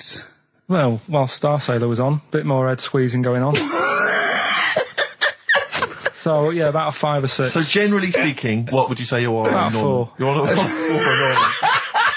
All right. What would you give someone who wasn't very happy? What would you give them? What are you thinking, Carl? Depends why they're not happy. They're low, okay, so what would you give them? I mean, yeah, depends, innit? If it's someone who's just lost their arms and legs in an accident, you don't give them a lollipop. Sure, or some mittens. Yeah. You give them a hat. Yeah. Yeah. And dare I say it, a smile. A skateboard. Yeah. Yeah. I don't know. You don't know? You got to answer the question. Alright, so hang on, let's assume that you've upset your girlfriend because you slagged off her haircut. What are you right? going to do now feel to go and guilty. make her happy? How are you going to cheer her up? And not buy her a baseball cap. I don't know yet. I haven't thought about it because I've got this to sort out. haven't I? So when I get home, get her some gel or something. Oh, God! Oh, Christ.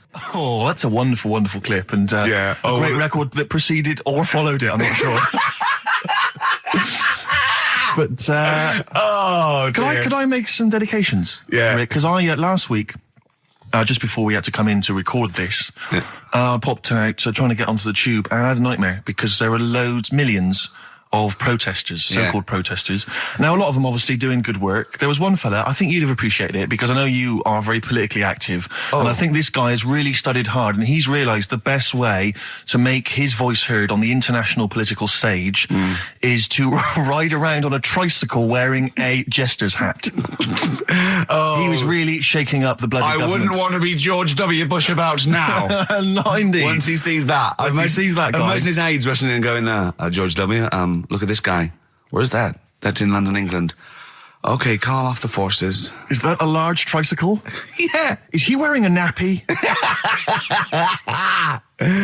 Get me Colin Powell. Why'd you call him Colin, not Colin? It's the way he likes it. Don't about. Just call off the troops. There's a in a jester's hat. Call the troops off. Just bleep some of those bits. Well, we've run out of time. We've got to get on with the show. It's near the end. I hope you enjoyed it. I hope the scientists stuck in a big, hut in the middle of nowhere in pitch darkness, 10 of them. I imagine they've been fascinated, Rick, by the finger up the arse discussion. We had Chinese don't age well, gingers, all that. The big fat kid. Well, actually, they're probably securing the knowledge that if they want to kill some time and it's dark, there's anything better than stick your finger up someone else's ass. Exactly. So enjoy that. But they've been hanging on for Rockbusters clues, I imagine. Here's the answer. So give us the clue again quickly. All right, so the first one was the fella let his wife know how he got the bruise on his legs. Go on. Right, that was Courtney Love. Yeah, Courtney Love. So that's Courtney Love. So that's the fine. first one, CL. So that one's fine. The second one, that Potter lad. What am I doing? Letting that one Just go? let it go, just let it go. Am I just letting that go? Annoyingly, we haven't got time to take issue with it, Rick. Okay. That Potter lad, he's got a lot of bottle, hasn't he, doing all that stuff with the wizards and that. Go on. That's Brave Harry, the Bravery, current sort of XFM band, the Brave Harry, that works as well. No, it doesn't. And the last one, No, it doesn't. No, it doesn't work. the Buddhists It doesn't work. won't be able to get in their temple without Doesn't these. work. Brave Harry. It doesn't work. Brave Harry. The Brave Buddhists, Harry. Buddhists won't be able to get in their temple without these. TM, that's Yeah. the monk keys, right? So who got all them? The Monk Keys? Who got all them? Right, Which band are called the Monk Keys? the monkeys. Oh, the Monkeys. Yeah, the monkeys. From their classic first album, Velvet Underground and Nico, which apparently peaked at a disappointing 171 in the US charts. Think of that. And that's obviously Lou Reed, the Velvet Underground, and Waiting for the Man. Yeah, great track. So we were talking, we were doing White Van Man, and we got onto We got on to genetically modified babies, but and then somehow... Carl started telling a story about someone with a horse, and then he got onto, he was trying to make money selling flowers. Just do the flowers briefly. Well, hang on, I just want to recap slightly. So there was a family, and who had the horse in the family?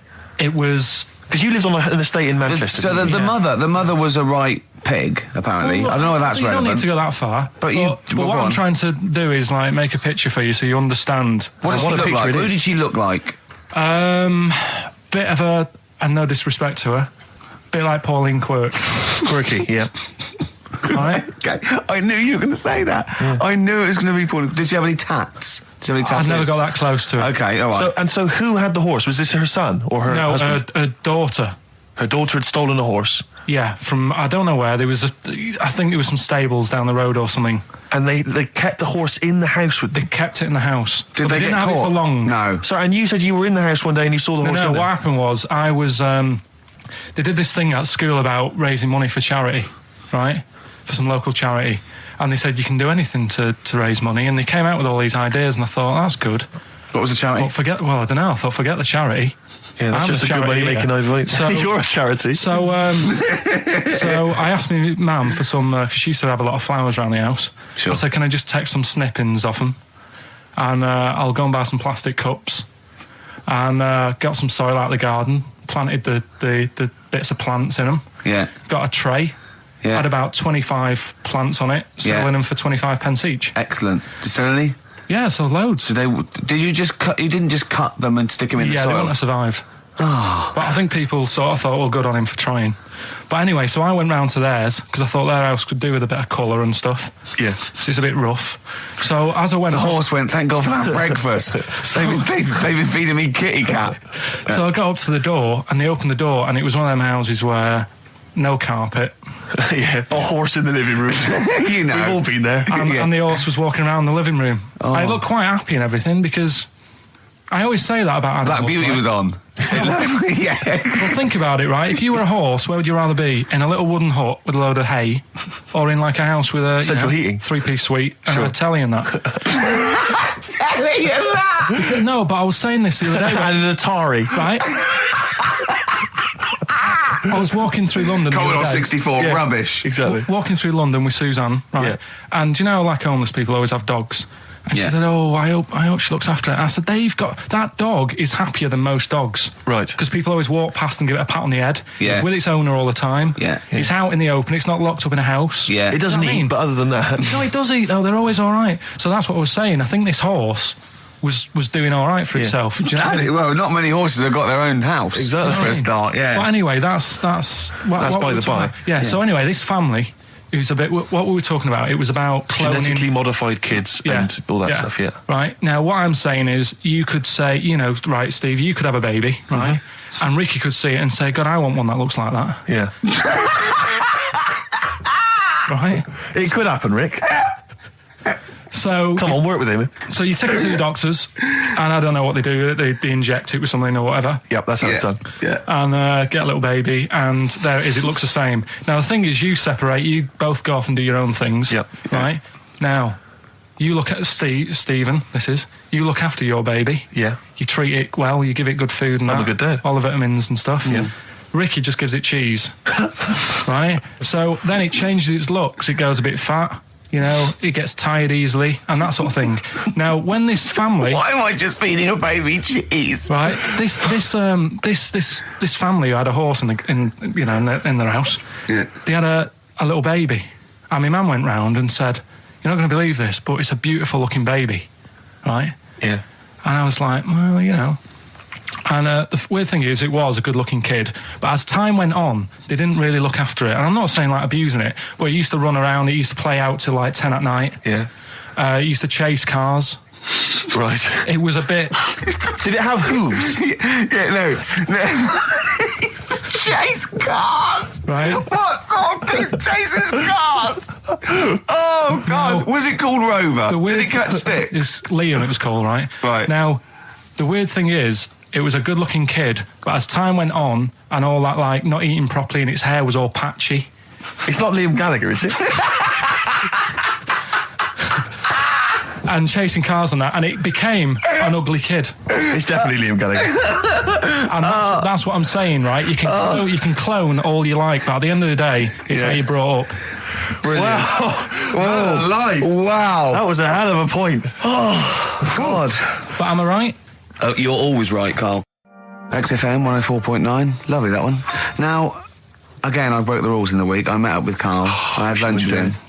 And we were chatting and having a cup of tea. And it got onto one of Carl's favourite programmes, was the Tales of the Unexpected. Ah, of course. And all I can think is that he's probably the only person in Britain where they were unexpected. I mean, to him, when that twist came in, you go, gee, I can't... Yeah. Oh, God. Can't believe So it was the tree that did it. I mean, he was probably the only... And we were telling all these stories of horror, and he liked horror stories. And I told him this story. And I don't know if this will come across the way, but I told him this story. It was a short. It was a horror short. This was a film you saw, was it? Yeah. And what it was, it started off just there'd been a car crash. You see, it's a horrendous wreck. And you saw it from the point of view of the person in the car. And he was calling for his mate, and he was going, Dave... And he sort of looked over and saw a body without a head that had been thrown at. He goes, "Oh no, Dave!" And then into the field of view came Dave, his mate, and looked at him with a look of horror. And then it sort of went black, and you realised that he was just a head, and it had been his body. Oh wow! Right? Yeah. And I said, then it came up at the end at the executions in the French Revolution. People experience consciousness for and he went, "Oh." No, he said, it wouldn't be for that long. And then he went, if it was a chicken, it would work. Imagine remaking that film, but it's two chickens in horrendous car crash. Their own fault for driving. It would work. No, he wasn't having that. Yeah. No, it was too long. I think he said, how long was this film? I went, about 5 minutes. He went, no. It would work if it was a chicken. I like the way that Carly was something like when you relate an incident like that, he's appalled and offended and annoyed by the people that made it, even though he's never seen it. Oh, he's annoyed. Yeah. Do you have a favourite Tales of the Unexpected, one that you remember particularly that shook you up? Yeah, we were talking about the one on where there's some woman in prison. Have you seen that one? I can't remember them all. Right. This woman's in prison. Yeah. And she gets a bit friendly with the guy who takes the dead bodies out. Right. And he said, I can get you out of here. He said, what you've got to do, right? You've got to, I don't know, at midnight... When you hear the bell toll, that means there's been a dead body. Yeah, there's been a dead body. So what you've got to do is go into, like, the place where all the dead bodies are, get in the first coffin on the right, and then I'll come along and carry you out, and you can run away and escape, right? So she goes, yeah, all right, then. So she hears the bell go. I'll bury you, right? And then I'll come back later and dig you up. Right. Yeah, but that's the point. It doesn't matter. It does matter. Trust me, Carl, it really matters. Listen, I don't know if I'm going to ruin this for people at home. Yeah. Can I just skip to the end? I would imagine that she gets buried and he doesn't come back, and she has to get buried alive. Better than that. So she gets in the coffin, and she's lying there for ages. She's buried. She can feel a bit of movement going on, so she's obviously, being carried somewhere, so she's thinking, this is it, I'm getting out. And she's lying there for ages and thinking, why isn't someone coming and lifting the lid off this? Do you know what I mean? Letting me get out. So she's really bored. She gets a lighter out, right? Lights it to have a look at who she's lying on. It's only the fella who said he'd help escape. Oh. How bad is that? That is... How bad is that? So it is quite important that she's buried alive then, isn't it? In retrospect, you realise that the jeopardy is that she's buried alive and can't get out. Yeah. It makes it so much worse, doesn't it, than just like lying in the morgue and going, actually, I'm getting out of here. Yeah. This isn't going to work. Look at Carl's face. Having told that, he's so pleased. His face is lit up. He's beaming like a child. Have you seen any? Is that your favourite horror thing ever? This is XFM 104.9. I'm Ricky Gervais with me, Stephen Merchant. You're listening to the best of, basically, Karl Pilkington. Avalanches, frontier psychiatrists. Absolutely. Well, we've had lots of emails. People, obviously, we inflamed and provoked about the Cornish pasty. I've got a couple of amendments to that. The crusty bit, is actually as a handle, because obviously the miners had dirty hands, and they'd eat all the stuff in the pasty, and they'd be left with this sort of crust, and they could throw that away. Also, someone told us that at one end was an apple, so you have a little sweet as well. Little dessert. So, there you go. You noticed how, over the years we've been doing this, way back when we started XFM, no one ever contributes when we ask about the music, when we ask about hip-hop, or their, opinions on that, anything important. But start talking about pasties. Yeah. We've had about 5 phone calls. Yeah. And someone phoned up to confirm. They used to work for Upper Crust, and basically, Carl got all excited. So it is true. Well, I don't know if it's true. I've read the same sign you did, Carl. Interestingly, there's an email here that says, which basically offers a history of the baguette, and talks about after the revolution, the government decreed that all of France must eat the same bread. and it was up to the bakers to bake this bread of equality. And then Napoleon kind of made sure it was a particular. He kind of set in. Obviously, on the bread, you can eat anything you find in the garden: frogs, snails, bits of horse, But squid. the interesting thing is, Rick, that there's no mention of sticking it down your trousers whilst going to war. The French have tried to keep that secret for over 100 years, It was only Steve. the upper crust people. Nearly 200 years, that is a top secret. Somehow Euston Station upper crust got hold of a document, left behind in an old sea chest, possibly Napoleon's, could have been Josephine's. Unfortunately, jotted it down. He's kicking himself now. Oh, Secretary, I cannot believe I left a note. If he talked like that. He did. He did that. Yeah, he talked English, but in a very funny French accent. Do you remember, there was one thing that, talking about funny French accents, you remember Allo Allo? Yeah. Remember, it was on about 5 o'clock in the afternoon, but they still meant, because it was a funny Frenchman, it was that English guy who was posing as a French police officer. It's very complicated. He would often walk by, and I remember there was one where he said, I was pissing by the door when I heard a shit.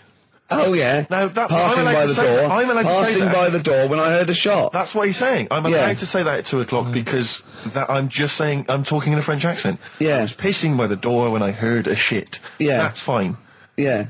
Because I'm speaking French, Carl. Do you know what I mean? That's the rule. Right, okay, educating Ricky. What have we got? Hairy Chinese kid, go on. Right, yeah. This is the... I didn't want to do this. What do you think you want to do it? Well, I wanted to give you 3, and I gave you one. It was like the alien man gets a beard or whatever. Yeah, which was total rubbish, so this one should be better, maybe. Hairy Chinese kid. Right, well, we've talked about hairy people in the past.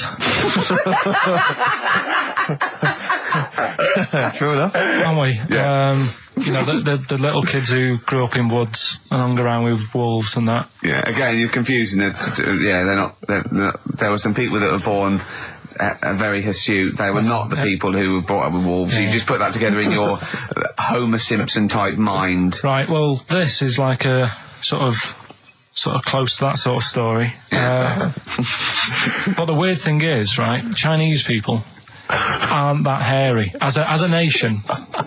No, seriously, that's a well-known fact. They don't have that much body hair and stuff. Okay. So this little kid who was born over there, he was like covered in stuff. Was he? And it was only his nose that wasn't hairy. The rest of his body was caked in hair, right? And his hair sort of... What sort of hair was it? Was it... Thick hair.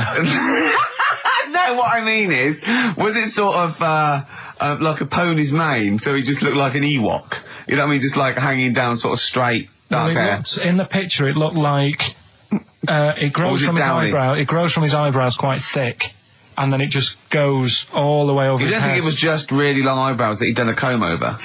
No, it was all over his body. It had a picture of like his back and that. Yeah. And had he styled it? Had he styled it at all? Did he have it in a quiff or? No, it was just hanging all over him. Yeah. And they were like, you know, this is a bit weird happening in China, where we're not normally that hairy. That was the scientist speaking there. And the local press and that were getting him down, calling him Monkey Boy and all this. Oh. And thinking Chinese press. But the doctor... Yeah. Oh, they're cruel, aren't they? It's like those game shows. That's Japanese, isn't it? Yeah. And the doctor said... was Carl talking through all that time while we were just like talking to each other then? Because I turned round and I still saw he was talking. So anyway, the local press came in to see the hairy boy, the monkey boy. And they were like being tight and taking the mickey out of him, and the doctor said... showing him nuts. Said he's only hairy. Said he's a healthy young kid. The only faults he's got is he's got a little bit of eczema and a boil. And he said everybody should just treat him the same, and I think he grew up a healthy kid. Yeah, so that's the that's the end of the story. That's not a story. Why? But I've got nothing. I don't know what to say to that. So someone in China was born slightly hairier than the rest, and he was normal apart from eczema and a boil. That to me isn't a story. But if it is, I've got a million. I mean, it's sort of like bloke from Manchester went a bit bolder than the rest, got a job on radio. He was normal. I mean, that's not a story, is it? So, would you like to start on your, to Steve, because I've heard all these, Well, we won't do them all. Well, we'll start off with the Mr. Freeze. Tell Steve the story of Mr. Freeze. This is the first time he nearly died. This is the most serious of the lot, really. So, what it was, do you know, like, don't know if your mum and dad did the same thing, but, like, they do the weekly shopping on like, a Friday.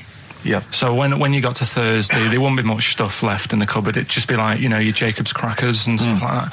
So when they'd been to the supermarket and they came back, I was like, you know, what's that saying? Like a pig in... You know, I loved it. It was like loads of food coming in, loads of biscuits. What is that saying? He nearly said pig in shit. Right. Is that the saying? Yeah. Right. So yeah, all this food comes in. Thank God he didn't.